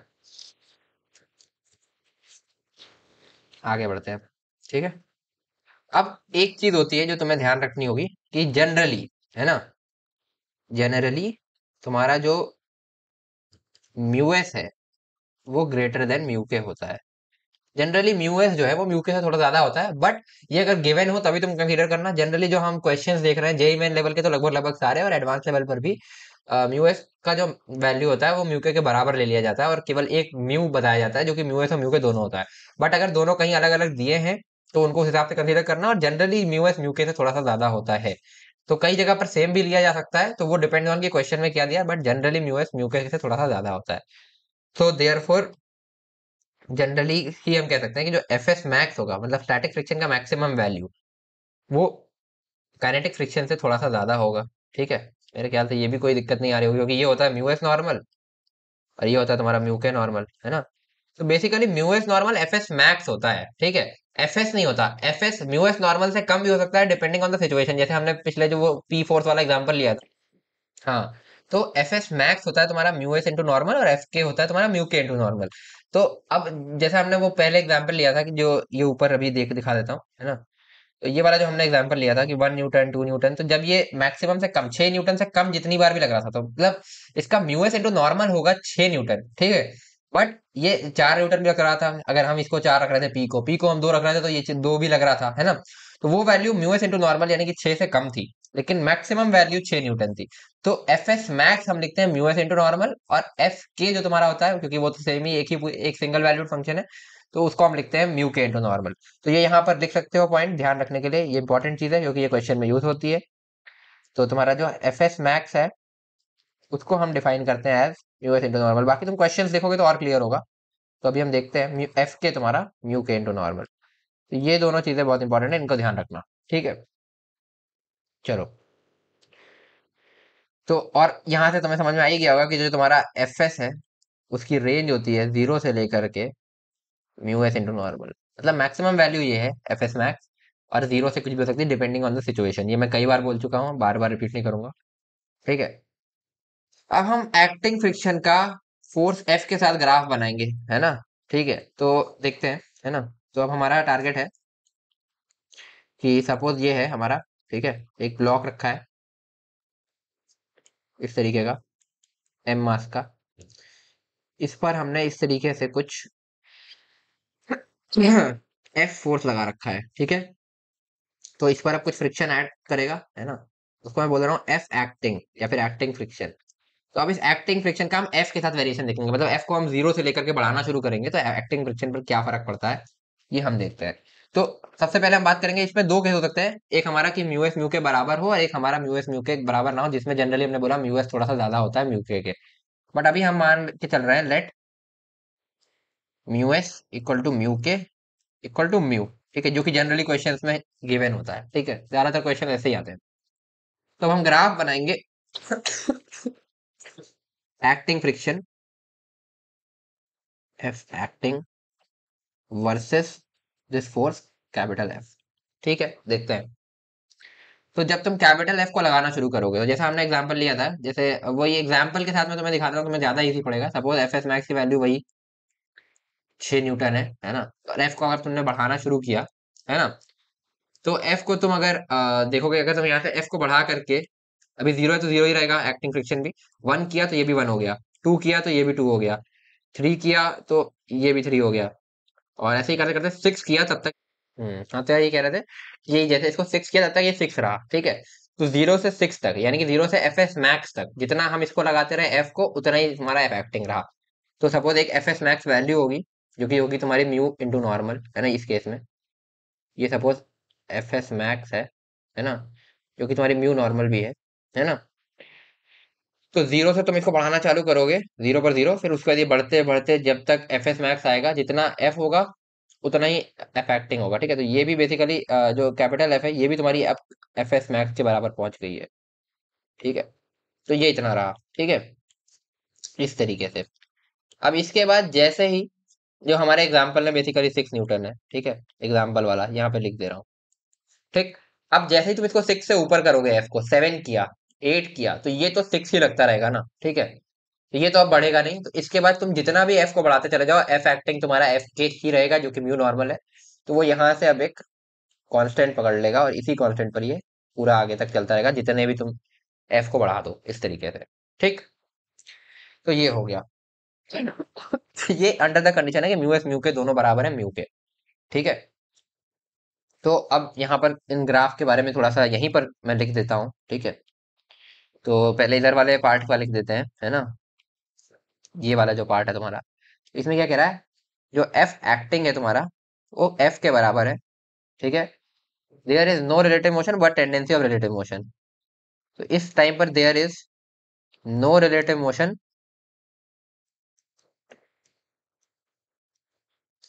But tendency of relative motion is there. Tendency, जो हमने देखा भी, है ना, ये मैं कई बार दिखा चुका हूँ एग्जाम्पल में, तो बार बार नहीं बोलूंगा। अगर प्रॉब्लम आ रही है तो वीडियो को रिवाइंड करके तुम फिर से देख सकते हो। इज देयर, ठीक है, ये हो गया। अब इसके आगे, है ना, जब ये अपने मैक्सिमम वैल्यू तक लग गया, इसके बाद जब तुम एफ को और बढ़ाओगे, तो अब एफ एक्टिंग बढ़ नहीं सकता, क्योंकि वो अपनी मैक्सिमम वैल्यू पर लग रहा है। तो इस पार्ट में क्या होगा, यहाँ पर लिख सकते हो, relative motion starts between surface and block, या between two rough contact surfaces, ठीक है। एफ एक्टिंग तुम्हारा इस केस में एफ के बराबर हो जाएगा, ठीक है। और नेट अनबैलेंस्ड फोर्स, जैसे अगर तुम्हारा एफ जो अप्लाइड फोर्स है वो 10 न्यूटन है, तो फ्रिक्शन 6 लग रहा था, तो 4 न्यूटन का नेट अनबैलेंस्ड फोर्स होगा। तो net unbalanced force causes acceleration, causes acceleration, and that unbalanced force is a resultant of Fk and F. That unbalanced force is a resultant of Fk and capital F, ठीक। इन दोनों का resultant होगा। तो इस तरीके से ग्राफ चलेगा। But generally हमने क्या बोला था, जनरली जो हमारा म्यू एस होता है, वो ग्रेटर देन म्यू के होता है ना। तो जनरली ग्राफ कैसा होगा, वो देखते हैं, है ना। तो जनरली तुम्हारा ग्राफ ऐसा होगा, मैं बना रहा हूँ, ठीक है। ये हो गया, ये हो गया कैपिटल एफ, ये हो गया एफ एक्टिंग। तो एक एफ एस मैक्स वैल्यू होगी, है ना, एफ एस मैक्स, जो कि होगी तुम्हारी म्यू एस इंटू नॉर्मल, ठीक है, ये हम देख चुके हैं। और वहां जाने तक ये इसका ग्राफ इसी तरीके से बराबर, जैसे पहले हमने ऊपर देखा, इसी तरीके से होगा। बट इसके बाद हमने कहा म्यू एस म्यू के से ज्यादा है, यानी कि एफ एस मैक्स एफ के से ज्यादा है। तो अब इसके बाद जब रिलेटिव मोशन चालू होगा, तो जो तुम्हारा वो होगा एक्टिंग फ्रिक्शन, वो थोड़ा सा नीचे हो जाएगा। तो मैं यहाँ से एफ के को ड्रॉ कर रहा हूँ, वो दूसरे कलर से दिखा देता हूँ, थोड़ा सा नीचे है एफ के, ये होगा म्यू के नॉर्मल, है ना। तो इसके आगे से तुम्हारा जो मोशन होगा, वो इस तरीके से होगा, थोड़ा नीचे से, और ये इस तरीके से चलता जाएगा। समझ में आया? तो इस पॉइंट पर इसीलिए तुम जैसे देखोगे, अगर कोई रफ सरफेस को तुमने कभी ट्राई किया होगा, कभी अपने आप घर में कोई ऐसी भारी बक्सा वगैरह या कोई रफ सरफेस, उसको ट्राई करना धक्का देने का, तुम थोड़ी देर तक पुश करोगे, वो तुम्हें रेजिस्ट करेगा, तुम जल्दी नहीं धकेल पाओगे, बट जैसे ही वो मूव करेगा ना, एकदम एक झटका सा आएगा, तुम्हें लगेगा बहुत तेजी से आगे बढ़ा। वो झटका इसी वजह से आता है क्योंकि तुम्हारा म्यूएस म्यू के साथ जनरली प्रैक्टिकल सिनेरियो में ज्यादा ही होता है। हाँ, तो यार मैं कह रहा था कि जनरली प्रैक्टिकल सिनेरियो में तुम्हारा म्यूएस म्यू के साथ ज्यादा ही होता है, तो इसलिए तुम्हारा उस तरीके से एक जर्क तुम्हें मिलता है जब तुम कोई भारी ऑब्जेक्ट को पुश करते हो। तो बेसिकली ग्राफ होता कैसा है, अब मैं तुम्हें, ये तो तुम्हें समझ में आ गया होगा, ठीक है। अब इसके लिए मैं लिखवा नहीं रहा, बाकी बात वही है कि यहाँ से आगे रिलेटिव मोशन हो रहा है, वही जो ऊपर लिखा था हमने, और इस पार्ट में रिलेटिव मोशन की टेंडेंसी है। ठीक है, इस लाइन को चाहे तो एक्सटेंड कर लो इस तरीके से। ठीक,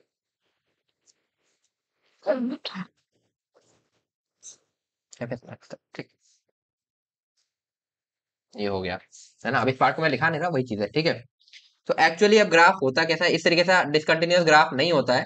तो प्रैक्टिकल ग्राफ अब तुम लिख सकते हो, एक बार फाइनली प्रैक्टिकल ग्राफ बना लो, वैसे ये पूछता नहीं है, बट तुम्हें ये बात पता होनी चाहिए कि म्यूएस जनरली म्यू के से ज्यादा होता है, ठीक है। तो इस पर डायरेक्ट कभी क्वेश्चन पूछ सकता है। तो प्रैक्टिकल ग्राफ कैसा होगा फाइनली, ये हम देख लेते हैं एक बार।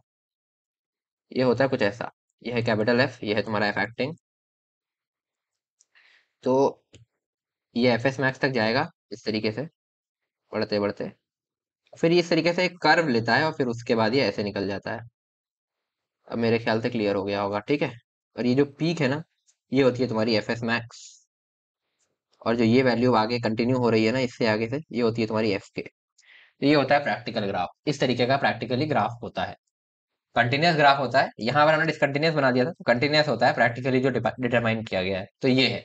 और ये क्यों होता है, क्योंकि म्यू एस म्यू के से ज्यादा होता है, तो स्टैटिक फ्रिक्शन का जो मैक्सिमम वैल्यू है वो भी तुम्हारा काइनेटिक फ्रिक्शन से ज्यादा होता है। ठीक है, बट जनरली क्वेश्चंस में ना म्यू एक ही लिया जाता है, और मतलब बराबरी कर देते हैं वो, तो फिर तुम्हारा जनरली ये वाला केस बन जाता है, बट ये प्रैक्टिकल केस नहीं है, प्रैक्टिकल केस वही है। बट जनरली हम मतलब क्वेश्चन में ज्यादातर ये चीज देखते हैं। तो आगे बढ़ते हैं, ठीक है।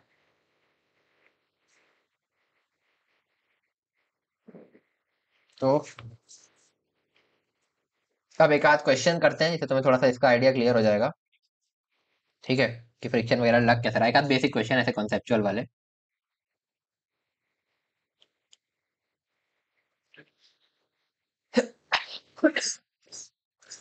फिर उसके बाद हम एरोडोफ के क्वेश्चन भी करेंगे, ठीक है। ये मैं एक दो बेसिक वाले कराऊँ ताकि तुम्हें अप्लाई करना आ जाए चीजों को, फिर एरोडोफ के क्वेश्चन करते हैं।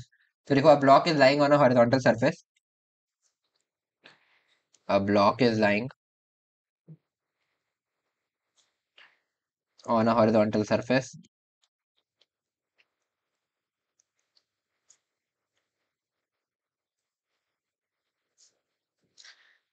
For this surface, coefficient of friction is mu.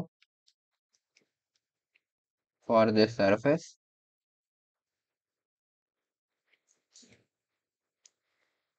coefficient of friction is mu, and Fs max equal to, and Fs max equal to neta times p naught. Neta is greater than 1, ठीक है, इस तरीके की चीज लिखी हुई है। A force root 2 p naught is acting on block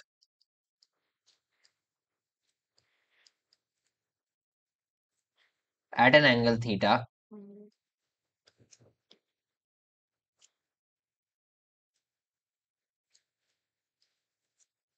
where theta equal to 45 degrees. तो इसमें कह रहा है if block M is at rest, if block M is at rest,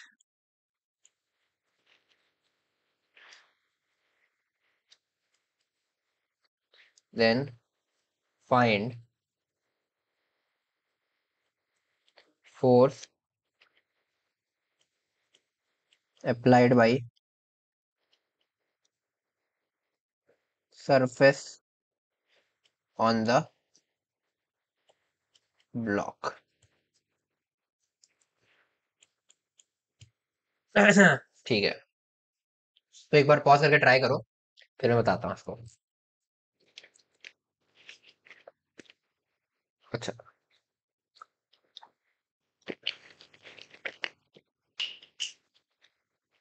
जैसे इस क्वेश्चन का फिगर तुम्हें खुद से बनाना चाहिए, बट फिर भी मैं तुम्हें चलो एक हेल्प कर देता हूँ कि मैं फिगर इस क्वेश्चन, क्योंकि ये अपना पहला ही क्वेश्चन है, तो फिगर में तुम्हें बना के दे देता हूँ। ठीक है, फिर फिगर कुछ ऐसा है कि ये है तुम्हारा एम मास का ब्लॉक, इस टाइप का, है ना, ठीक इस तरीके का। और इस पर रूट 2 पी नॉट एक फोर्स लग रही है, जो कि 45 डिग्री पर लग रही है। ठीक है, ये तुम्हें शायद डाउट हो रहा हो, इसलिए मैंने बना दिया 45 डिग्री पर। इसका मैग्नीट्यूड है रूट 2 पी नॉट। अब तुमसे पूछा है कि अगर ब्लॉक रेस्ट पे है तो force applied by surface on the block कितना होगा। ठीक है, तो चलो इसको सॉल्व करते हैं। ठीक है, तो इसका एफबीडी बनाते हैं हम। ठीक है, इस एम मास वाले ब्लॉक का। तो इस ब्लॉक को मैं इधर नीचे ले रहा हूँ, है ना। तो ठीक है, शुरू करते हैं, है ना। तो पहले तो इस फोर्स को रिजॉल्व कर लें यार। तो ये root 2 P nought cos 45 degrees, है ना, यानी कॉस 45 कितना होता है, 1/√2 होता है।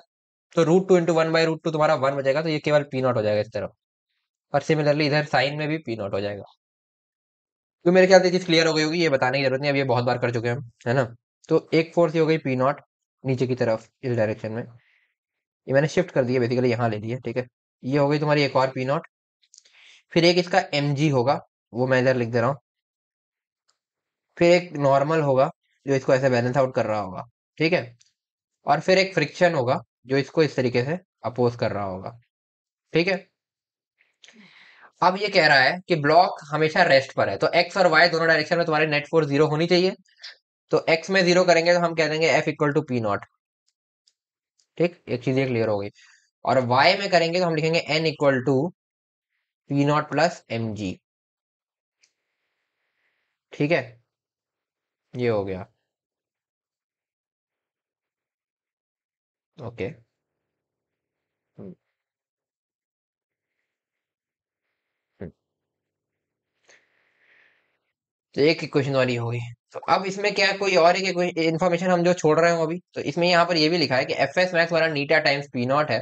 ठीक है, तो एफ एस मैक्स क्या होता है तुम्हारा, एफ एस मैक्स होता है तुम्हारा म्यू नॉर्मल, जो कि है तुम्हारा नीटा टाइम्स पी नॉट। तो यहाँ से हम लिख सकते हैं कि म्यू इंटू में अ, ठीक है, एक मिनट, हाँ ठीक है, ये हो गया। ये एक इन्फॉर्मेशन और है तुम्हारे पास। ठीक है, mu not equal P nought. तो यहाँ से आ, हम लिख सकते हैं कि mu normal is equal to नीटा टाइम्स पी नॉट, यानी कि म्यू इंटू में P nought plus M G is equal to नीटा टाइम्स पी नॉट। तो ये हमारे पास इक्वेशन हो गई। तो आगे बढ़ते हैं। तो हमसे पूछा क्या है कि फोर्स अप्लाइड, है ना। तो देखते हैं। ठीक है, और कोई इन्फॉर्मेशन दी है क्या, नहीं दी है ना। हाँ, अच्छा एक इन्फॉर्मेशन और थी, क्वेश्चन में लिखना भूल गया था। वही तो मैं सोच रहा हूँ क्या है। गिवन दैट, ठीक है, ये मेरे से मिस हो गई थी। पी नॉट जो है तुम्हारा वो एम जी है ना, ये एक इन्फॉर्मेशन और है। अब क्वेश्चन थोड़ा सा इजीली हो जाएगा। ठीक है, तो ठीक है, ये हमने इतनी लिख ली थी। ये अभी इसको हटा देता हूँ, चलो ठीक है, ठीक है, इतना हो गया। तो मैं पी नॉट और एम जी बराबर करता हूँ।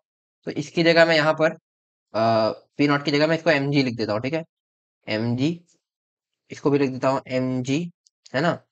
और अब मैं इक्वेशन लिखता हूँ, थोड़ा सा इजीली हो जाएगा। ठीक है, इसको हटा देता हूँ पुरानी वाली, क्योंकि मैं थोड़ा सा P nought equal to M G वाली इन्फॉर्मेशन भूल गया था, वरना क्वेश्चन थोड़ा सा लेंदी हो जाएगा। मैं तुम्हें, मेरा इसमें मकसद तुम्हें समझाना है, फोर्सेस को दिखाना कैसे है, इसलिए। तो ये हो गया। तो फ्रिक्शन की वैल्यू तुम्हारी यहाँ से एक्स में अगर हम इक्वेट करेंगे तो एफ इक्वल टू हो जाएगा एम जी, पहली चीज। और वाई में हो जाएगा एन इक्वल टू 2 mg। ठीक है, ये हो गया, है ना। तो अब जो ब्लॉक पे फोर्सेस लग रही होंगी, मतलब सरफेस ने जो ब्लॉक पर लगाई है, वो बेसिकली नॉर्मल और फ्रिक्शन का रिजल्टेंट होगा, कॉन्टैक्ट फोर्स जो तुम्हारी होगी। तो इस तरीके से तुम्हारा एक तो नॉर्मल लगेगा, जो कि होगा तुम्हारा 2 mg के बराबर। और एक तुम्हारा इस तरीके से फ्रिक्शन लगेगा, जो कि होगा तुम्हारा mg के बराबर।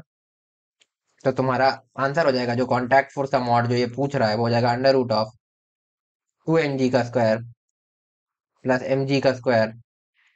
mg बाहर निकालोगे तो mg बाहर, अंदर बचेगा √4 + 1, यानी कि √5 mg।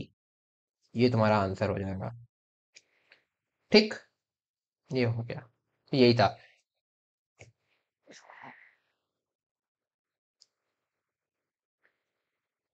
हम्म। ठीक। और नीटा की वैल्यू पूछता तो वो तुम्हें पता ही है कि वो दिख रही है, कि अगर नीटा की वैल्यू पूछ रहा हो तो एफ एस मैक्स तुम्हारा था नीटा टाइम्स पी नॉट, है ना, जो कि होगा तुम्हारा म्यू नॉर्मल, है ना।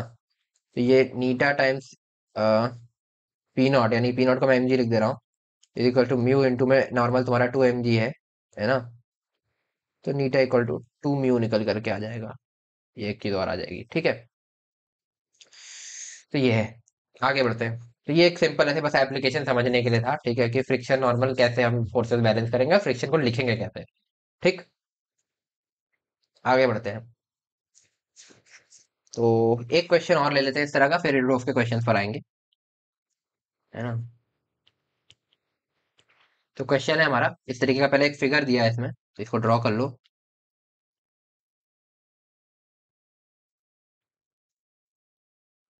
है ना, इस तरीके का। अरे यार एक मिनट, ये तुम्हारा एक ब्लॉक है मास एम का, ठीक है, जो कि ऐसे सरफेस पर रखा है।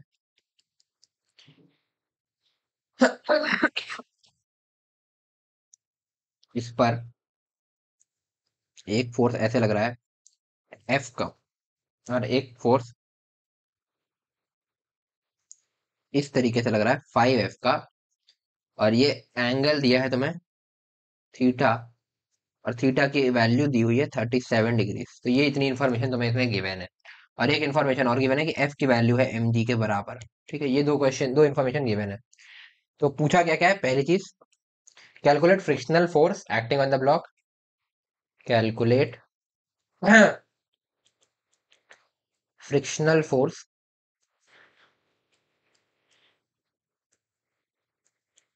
Acting on the block.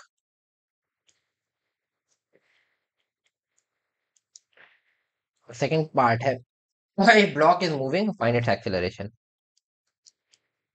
if block is moving find its acceleration। ठीक है, तो सॉल्व करते हैं इसको। ठीक है, सबसे पहले बीडी बनाना चालू करते हैं। तो इस तरीके से हमारा एम मास का ब्लॉक है, ठीक है। अब जैसा कि ये 5F वाली फोर्स है ना, इसको हम यहीं के यहीं बैलेंस कर लेते हैं। ठीक है, इसको अगर हम करेंगे, एक 5F कॉस थीटा, इसको लिख देते हैं 5F कॉस 37 डिग्रीज, और ऐसे आएगा तुम्हारा 5F साइन 37 डिग्रीज। ठीक, तो cos 37 तुम्हारा होता है 4/5, है ना। ठीक है, तो यहाँ पे लिख सकते हो cos 37 तुम्हारा होता है 4/5, है ना।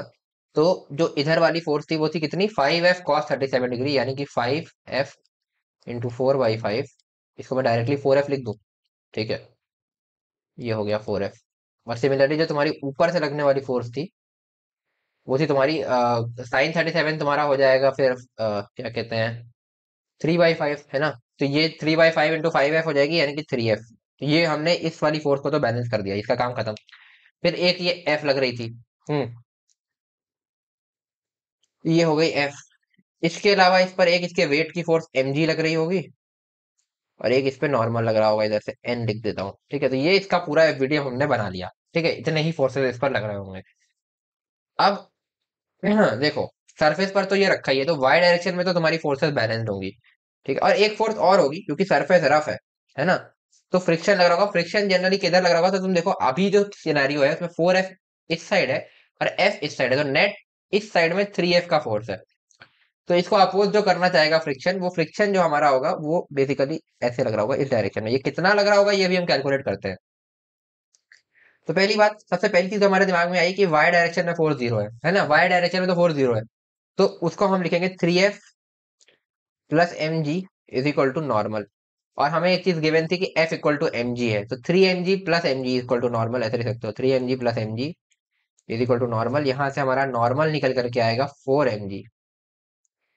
ये एक चीज हमारे पास आ चुकी है, ठीक है।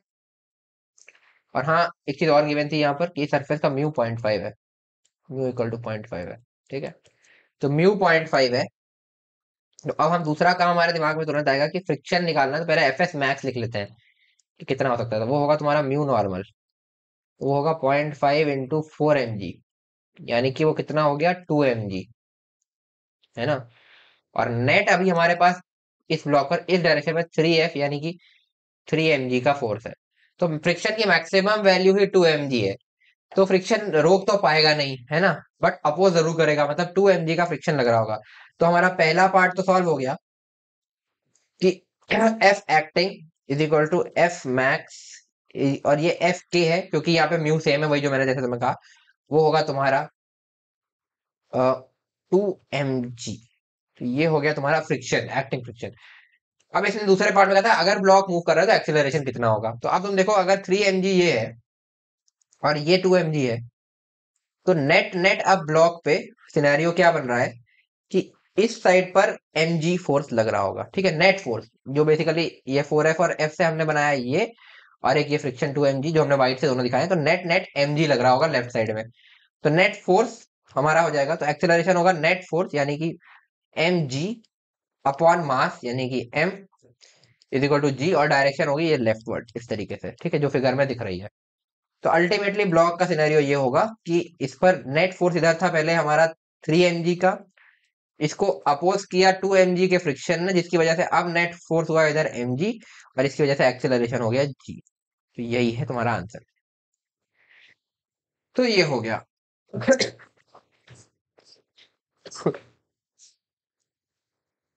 ठीक है।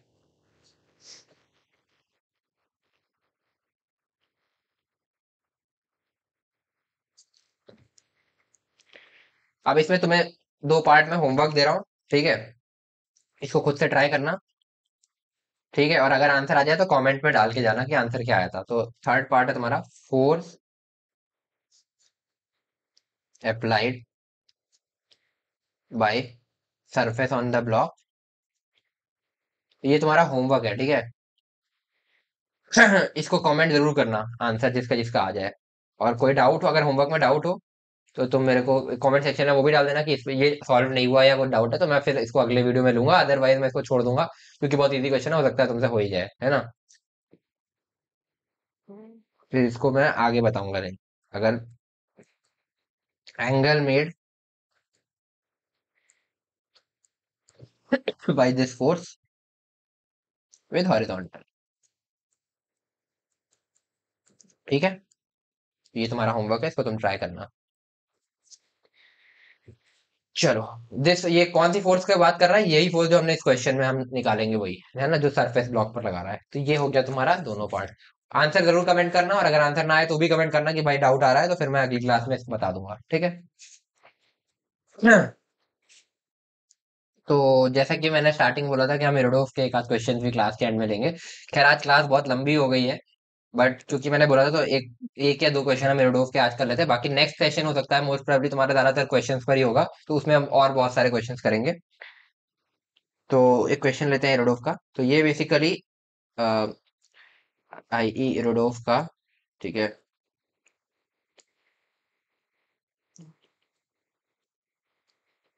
क्वेश्चन नंबर 1.66 है। बेसिकली फर्स्ट चैप्टर का 66 क्वेश्चन, इसका मतलब ये है, ठीक है, इस तरीके से हमने नेमिंग कर दिया। तो 66 क्वेश्चन है तुम्हारा ये। तो इसको हम सॉल्व करते हैं। तो बीच के कुछ क्वेश्चन मैंने अभी छोड़ रखे हैं, उसमें बीच बीच में टेंशन फोर्स वाले भी वो है, तो जब मैं टेंशन पढ़ा दूंगा तो वो कराऊंगा। तो जितने रेलेवेंट क्वेश्चन हम सारे करेंगे, तो उसकी टेंशन मत लेना। इसको अभी कर रहे हैं, फिर एक दो छोटे मोटे कॉन्सेप्ट के बाद तुम सारे क्वेश्चन ऑलमोस्ट फ्रिक्शन वाले करने के लिए रेडी हो जाओगे। तो फिर वो हम सारे एक लंबा सेशन करेंगे, जिसमें बेसिकली केवल क्वेश्चन होंगे ज्यादातर। आज में थ्योरी बहुत हो चुकी है, इसलिए मैं ज्यादा क्वेश्चन नहीं ले रहा। तो ये क्वेश्चन करते हैं पहले। तो लिख सकते हो, स्मॉल बॉडी ए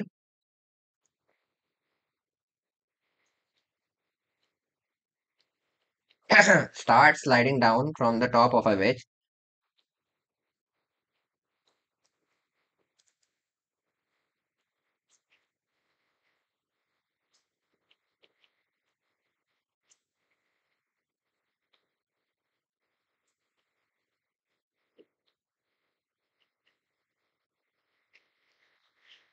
फिगर अभी गिवन है, मैं बना रहा हूँ, ठीक है। Whose base is equal to, whose base is equal to is equal to 2.1 meter. The coefficient of friction between the body and the wedge. The coefficient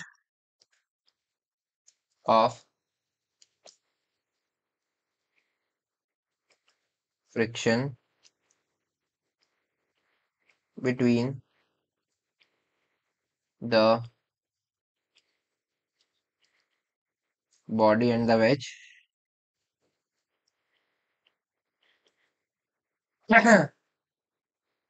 is mu लिख दे रहा हूँ, वैसे वहां पे के लिखा था, mu equal to 0.14 at what value of angle alpha, at what value of angle alpha will the time of sliding be least, will the time of sliding be least,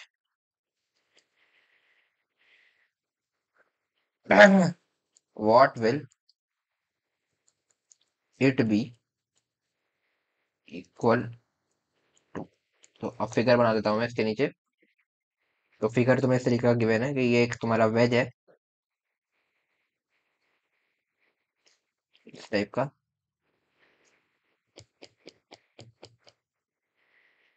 angle alpha है, ये वाली line तुम्हें L given है, ठीक है। और block इसके top से बेसिकली स्लाइड कर रहा है, ठीक है, इस तरीके का, ये बेसिकली टॉप से स्लाइड कर रहा है, ठीक है, ये हो गया इस तरीके से, है ना, आगे की तरफ। तो ये है फिगर जो गिवन है और ये सारी इन्फॉर्मेशन गिवन है। तो अब इस क्वेश्चन को तुम तो अपने आप से ट्राई करो, फिर मैं बताता हूँ, फिर इसको सॉल्व करता है। अच्छा क्वेश्चन है ये। तो यार एरोडोफ के तो सारे ही क्वेश्चन अच्छे एडवांस लेवल है, तो करते हैं।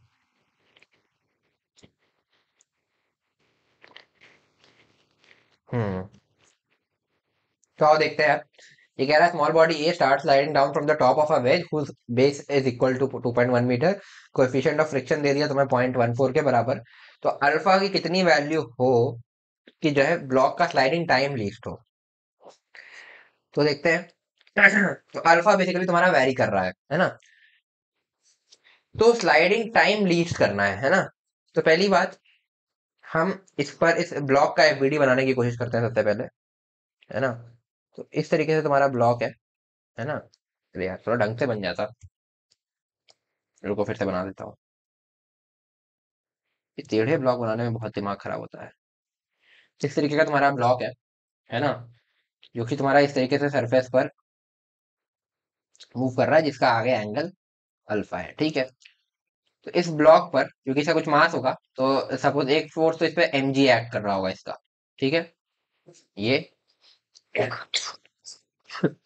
अब इंक्लाइन प्लेन का क्वेश्चन जहां भी आता है, उस सरफेस के अलावा सरफेस के परपेंडिकुलर हम फोर्सेस को देखते हैं। तो इस एम जी के हम कंपोनेंट्स लेते हैं, तो इस तरीके से। तो बेसिकली तुम देखोगे अगर, तो ये वाला एंगल तुम्हारा होगा कितना, हम्म ये होगा 90 माइनस अल्फा, है ना। तो बेसिकली ये तुम्हारा अल्फा हो जाएगा, ठीक है। ये मेरे ख्याल से समझ में आ गया होगा, ये हम कई बार कर चुके हैं, ठीक है। तो अब इस एम जी को अगर हम रिजॉल्व करेंगे, तो इसका एक आएगा कंपोनेंट इस डायरेक्शन में, जिसको हम बोलेंगे एम जी कॉस अल्फा, और एक आएगा इस डायरेक्शन में, इसको बोलेंगे एम जी साइन अल्फा। अब क्योंकि मोशन की टेंडेंसी इस साइड है, तो तुम्हारा फ्रिक्शन ऐसे लग रहा होगा ऊपर की तरफ, उसको मैं अभी बोल दे रहा हूँ एफ। और अगर ब्लॉक मूव कर रहा है, तो ये काइनेटिक फ्रिक्शन टाइप का होगा, ठीक है। तो एफ के तुम्हारा कितना होगा, म्यू नॉर्मल, है ना। तो एफ की वैल्यू हम बेसिकली ले सकते हैं म्यू नॉर्मल, यानी कि म्यू तुम्हारा 0.14 गिवन है, और नॉर्मल की वैल्यू हो जाएगी तुम्हारी एम जी कॉस अल्फा, ठीक।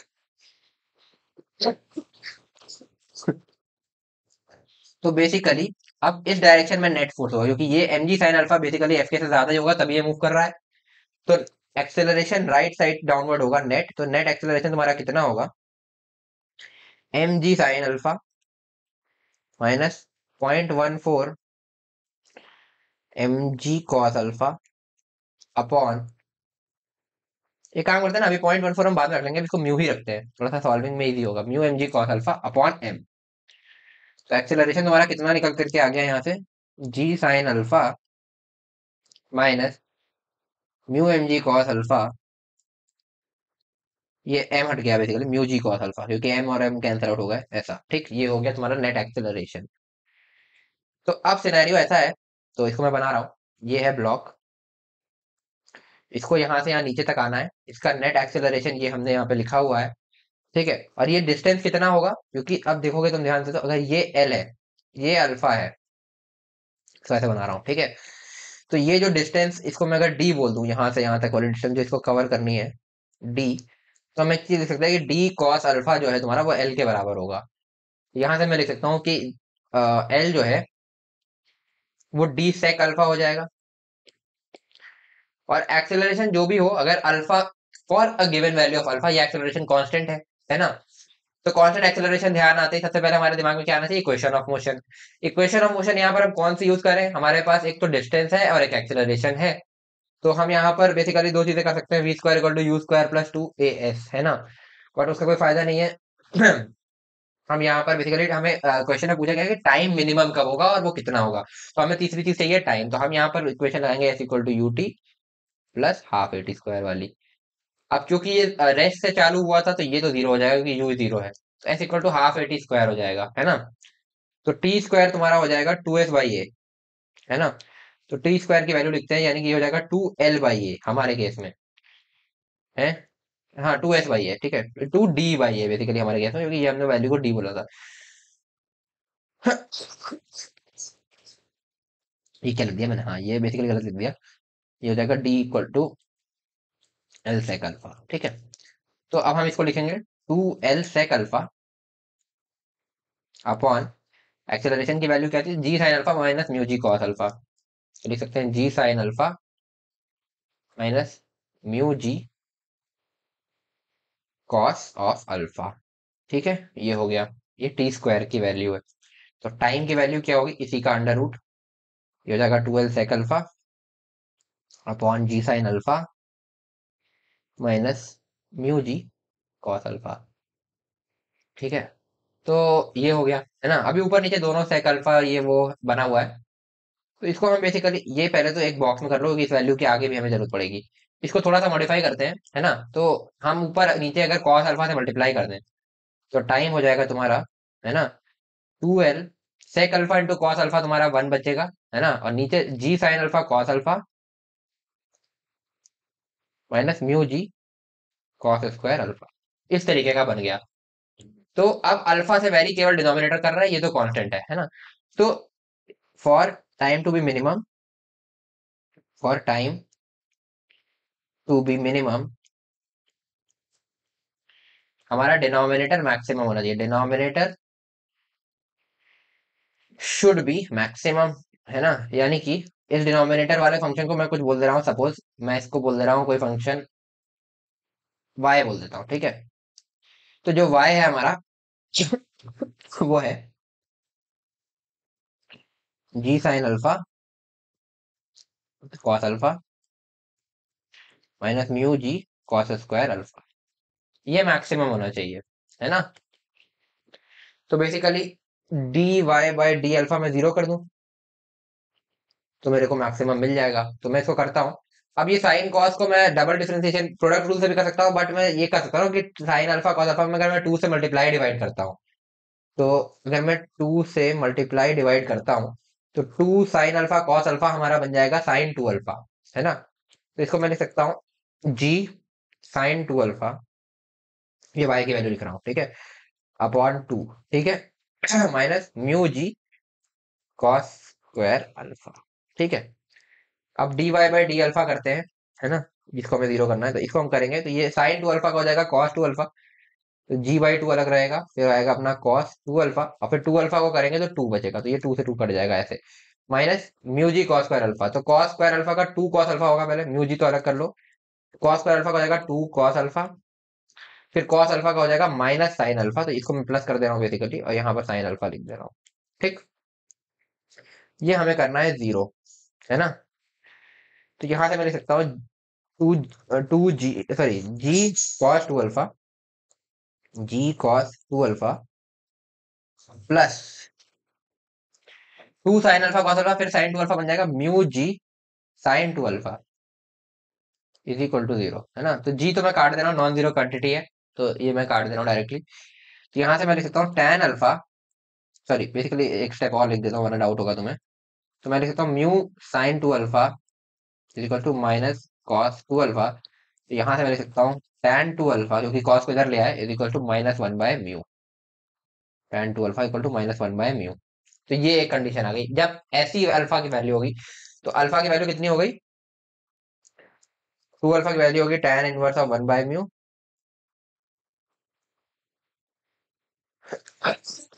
अल्फा की वैल्यू होगी half tan inverse of one by mu. तो जब अल्फा की ये वैल्यू होगी, तो for this value of alpha time would be minimum, for this value of alpha time would be minimum, ठीक है। तो ये पूछा था पहली बात तो कि what angle alpha time minimum होगा। अब पूछा कि ये मिनिमम टाइम होगा कितना, तो अब टाइम वाला एक्सप्रेशन हमें नीचे लाना पड़ेगा। टाइम वाला एक्सप्रेशन ये है, बेसिकली ये है 12 सेक अल्फा अपॉन जी साइन अल्फा माइनस म्यू जी कॉस अल्फा। तो टाइम है तुम्हारा under root of 12 sec alpha upon ji sine alpha minus mu ji cos alpha, शायद यही है, एक बार रीचेक कर लेते हैं। तो जी साइन अल्फा माइनस म्यू जी कॉस अल्फा, ठीक है, ये है अपना टाइम का एक्सप्रेशन। तो ये रहा, इसमें हमें अल्फा की ये वैल्यू रखनी है। तो बेसिकली हमें टैन अल्फा तो पता है ना, टैन टू अल्फा पता है ना। तो कुछ करने की कोशिश करते हैं, है ना, ठीक है। अगर हम कहीं से इसको टैन अल्फा वगैरह में ले आए तो हम यहाँ पर अपना काम आसान कर सकते हैं, है ना। तो इसको मैं ऐसा करता हूँ, एक चीज समझ में आ रही है, अगर मैं ऊपर नीचे सेक अल्फा से मल्टीप्लाई कर दूं, है ना, sec alpha upon sec alpha ऐसा कर देता हूँ अंडर रूट के अंदर ही, ठीक है। तो हमारा ऊपर बनेगा 2l sec square alpha upon जी sine alpha into sec alpha, यानी कि टैन अल्फा हो जाएगा, ये साइन अपॉन कॉस हो जाएगा ना बेसिकली, और माइनस म्यू जी, क्योंकि cos alpha to sec alpha one हो जाएगा, ठीक, ये हो गया। तो अब सेक स्क्वायर को हम वन प्लस टैन स्क्वायर लिख सकते हैं, तो इसको मैं लिख सकता हूँ under root of 2l into one plus tan square alpha upon g tan alpha minus mu g, ये होगा टाइम का वैल्यू। तो ये हो गया टाइम का वैल्यू। अब टैन अल्फा चाहिए, टैन टू अल्फा अपने को पता है माइनस वन बाय म्यू है। तो टैन टू अल्फा अपना माइनस वन बाय म्यू है। तो टैन टू अल्फा का फॉर्मूला हम यहाँ लिखेंगे, two tan alpha upon one minus tan square alpha is equal to minus one by mu, ठीक है। अब यहाँ से एक क्वाड्रेटिक इक्वेशन बनेगी, वो बनाते हैं, है ना। बेसिकली हम लिखेंगे minus one minus tan square alpha is equal to two mu tan alpha. तो यहाँ से हम लिख सकते हैं कि tan square alpha minus one minus two mu tan alpha equal to 0, यानी कि इसको मैं थोड़ा सा रीअरेंज करता हूँ तो इस वैसे लिखूंगा tan square alpha minus two mu tan alpha minus one equal to 0। तो ये टैन अल्फा में क्वाड्रेटिक बन गई है, ठीक है। तो यहाँ से हम टैन अल्फा की वैल्यू लिखेंगे माइनस बी, यानी कि two mu plus minus under root of B square, यानी कि four mu square minus four A C, यानी कि minus four into minus one into यहाँ पे वन हो जाएगा, है ना, अपॉन टू ए, ये हो गया। तो ये बेसिकली बनेगा, इधर मैं दोनों से ऊपर इधर लिखूंगा two mu plus minus two बाहर निकाल रहा हूँ, अंदर से फोर बाहर निकला बेसिकली, तो म्यू हो जाएगा mu square plus one upon two, ये बनेगा। ओके, तो बेसिकली कुछ भी हो, ये वाली पूरी क्वांटिटी जो प्लस के प्लस माइनस के, ये ग्रेटर देन टू म्यू है, ये चीज क्लियर है। क्योंकि under root one plus mu square under root mu square यानी म्यू से बड़ा होगा, तो two into mu under root mu square plus one two mu से बड़ा होगा। तो इसीलिए हम यहाँ पे माइनस नहीं ले सकते। तो यहाँ से दो वैल्यूज आ रही थी, एक प्लस साइन के साथ एक माइनस साइन के साथ। तो यहाँ पे हम लिखेंगे कि माइनस साइन रिजेक्टेड, क्योंकि अगर माइनस साइन तुमने लिया तो अगर माइनस साइन लिया तो तुम्हारा tan अल्फा जो है वो नेगेटिव आएगा, है ना। और tan अल्फा नेगेटिव कब होता है? ऑल साइन tan, मतलब जब थर्ड क्वाड्रेंट में तुम्हारा एंगल हो। बट ये तो हमारे एक्यूट एंगल है ना, वेज का एंगल तो एक्यूट एंगल है, तो वो थर्ड क्वाड्रेंट का एंगल तो हो नहीं सकता, तो tan अल्फा नेगेटिव नहीं हो सकता। तो इसीलिए हम प्लस साइन वाला लेंगे। तो हमारा tan अल्फा का वैल्यू आएगा, ये टू टू टू कट कर लेते हैं, ठीक है। Mu plus under root of mu square plus one. इस वैल्यू को जब हम यहाँ पर पुट करेंगे इस टी के एक्सप्रेशन में, टी हमारा क्या था?